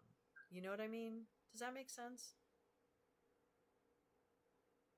Yeah, totally. Because he seems like he really has mastered the how do you... It's all, you know, when Willy Wonka like falls forward and then does that somersault, that's what he reminds me of when he makes mistakes. Yeah. He's real good at it, and he's real polished and seamless. So anyway, I think it's a good point. But also he's someone, and even I would say, I know everybody hates her, and I'm not trying to say she's smart, but even Marjorie Taylor Greene, who learns from him, Yes, they actually intentionally make mistakes for that purpose. Like they literally fall down on purpose. Like it's not it's very performative how they operate, you know, because part of it is they know that the media is captured by this idea of like idiocracy is reality, right? And so it gets so much more attention when people you want to see fall down, but it's not exactly what, you know, it's part of it. Yeah, exactly. Like the attention, they will take any attention, and they'll create bad attention if they're not getting good attention. Oh, yeah, okay, that makes sense. Because, yeah, that makes a lot of sense. Like, they'll even create, like, fake, like, fights between each other where they're mean to each other. Because they're not getting attention. Like, you'll see, like, oh, is Lauren Boebert and Marjorie Taylor Greene, are they going to punch each other? No, they just want to know if you want to see them punch each other. And you do, so obviously. You mentioned their names. That's right. Any press is good press. You know? Yeah, that's absolutely they're right. all in it. It's like they have no shame. They call each other names. It doesn't, like, it's all a game, and that's what people think it's like, oh, maybe one's turning on these people. Like, this is the game, you know? This is the part, we forget that a lot, right? Like, we forget that, and I've noticed recently that I've thought more critically about, am I paying too much attention to one stupid shiny thing, right? And how do I just drag myself away from that and break that? And I think that's media literacy. I just want to call that out, because to me that is part of media literacy, is being able to recognize when you're being pulled by a shiny object. So just want to call that out, because I think that's easy to do. So I have a really quick good example of Mackie for you. And this will explain exactly what I'm talking about. So Joel Greenberg, when he was initially like arrested at his home, and it was like a big deal, and he was indicted on all of these counts, it was less than a week. I think it was the same week that, and this Matt did this like a couple of days, few days after Joel Greenberg was indicted on all these fucking charges. Okay, he went out and he challenged the representative Cedric. He's a black representative. And that's when Matt Gaetz said, "I have a black son," or "I have a biracial son," or something like that. Do you remember that? I think I remember that. It was June 28th, 2019. Oh, when Jim Clyburn came out? Is that what you said? No. It was Cedric, someone. I don't know. It was, anyways. Okay. But the point is that it was, 5 days. So he was arrested, I think it was June 23rd, 2019, and all of those charges. And then Matt Gaetz did that on like June 28th, 2019, where he came out and said, "I have a biracial son." So literally the news totally fucking forgot that Matt Gaetz and Joel Greenberg were like best fucking friends. Right. Matt was always in Orlando. Matt was always on the radio saying that he was going to make sure that Joel Greenberg was like the next representative from the area, the district. Like, so it was, he knew exactly when to like drop this weird Nestor card.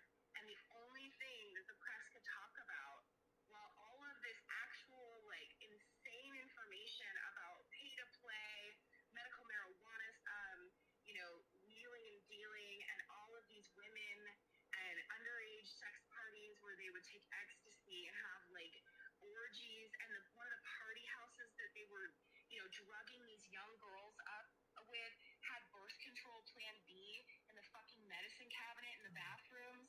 Like, this is not this guy is a predator. He is a fucking gross predator. And like, all of that got missed because he pulled that one fucking shit about his son Nestor. And nobody knows this about Matt because nobody covered it. It's so frustrating, and he's gotten away with it over and over and over. God. So that's just one example of how they are fine to take like a total reputation hit as long as they are in control of the information that surrounds it. And Right. they know they're already protected from, like, they know how far, it's going to be taken against them, and they're already prepared for that. Wow. He didn't give a shit that anybody was talking about Nestor, and he couldn't wait till the plan played out where he could, like, have a picture with him and his new fucking, arranged marriage wife. Like, Yeah. Like, anyway, the point is he's very strategic, and so people need to just be careful and, and not... And see him for what he is. Yeah. Yeah. Because I'm not kidding you. Like, the guy who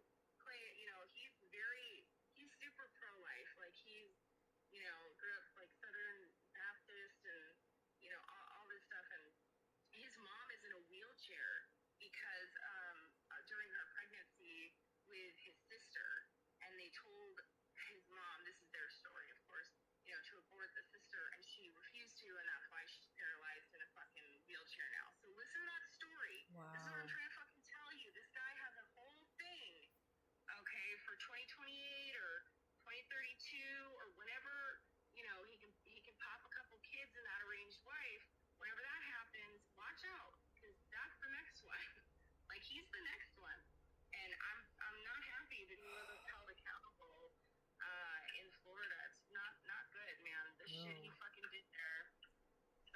No. Anyways. That was an upsetting time. But Well, it was upsetting. I remember that time. I remember when the Joel Greenberg stuff came out, and we anticipated that the work that that it would come through with something. You had done a ton of work on that, and it looked like it was moving in that direction. And then all of a sudden, it wasn't.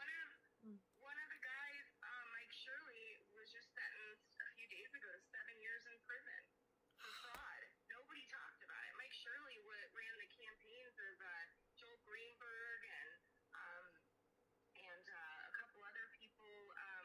The guy who did a fake billboard of Andrew Gillum. Yes. I mean, he also was part of the people who were like putting the ghost candidates in there. He got 7 years for fraud. So I mean, and you have a bunch of other ones who are already in prison. There's like 8 or 9 people were charged in that whole thing. Really? Oh, I didn't really realize that. I thought it was really just him and a couple of other people but yeah. Yeah, no, there's another guy, Joe Ellicott. Oh, right. Yeah. That's the one I remember. The other one died. He had liver cancer before he could go to trial. That was James Adamsack with Keith Ingersoll. Oh, boy. So. Oof. Yeah. So. Anyways, the point is, it's like it's a whole thing, and so I'll be interested to see the ethics report come out. Oh yeah. Is there any ETA on that, or is it any day now, or is it way back? Oh, I think they. ABC just got like a scoop last week on it. I guess. I remember seeing something like that. Oh, anyway. Yeah, it's crazy. It's crazy. He's very skillful, but you should know, like he's a bad dude. He's real bad. I feel like he's one of the scariest. Yeah, no, I feel like he's one of the most determined and packaged. I mean, I think he literally sent trolls after, like, yes, he Nazi did. trolls after me. So, He did. He like, did. He's not he's a bad dude. No, he's very bad. He's a bad dude. That's right. No, he's extraordinarily bad. He's by the admission of one of the trolls, he is really good friends with him. So it's not speculation that people who talk about Matt will probably get attacked and attempted infiltration, although they should know more. They should know better by now. But that's fucking. It's like the strangest shit. Like, it's so crazy. It is what it is, Of course. It just shows the character. It does. It shows. Matt Gaetz tried to like write a bill. Like he never writes bills. Like if you go look and see like what he actually does, he doesn't. I mean, I think this was a few years ago, but like he had literally written no bills. Like maybe 2020. I think that was the 2020 one. Wow. He hadn't written any, but he did try and introduce one that he got off those fucking 8chan ones. Oh my god. Oh my god. Like, that is not, like, I did not make that up. That's, like, reported. He literally tried to introduce a bill that somebody on 8chan wrote. So, oh like, my god. If you... No, it's probably something stupid. I don't know. I know, it's probably something about the CIA or, the deep state. Oh yeah, that's probably true. There is a lot more crazier stuff on, yeah.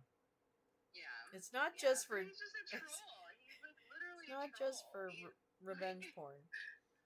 Yeah. Yeah.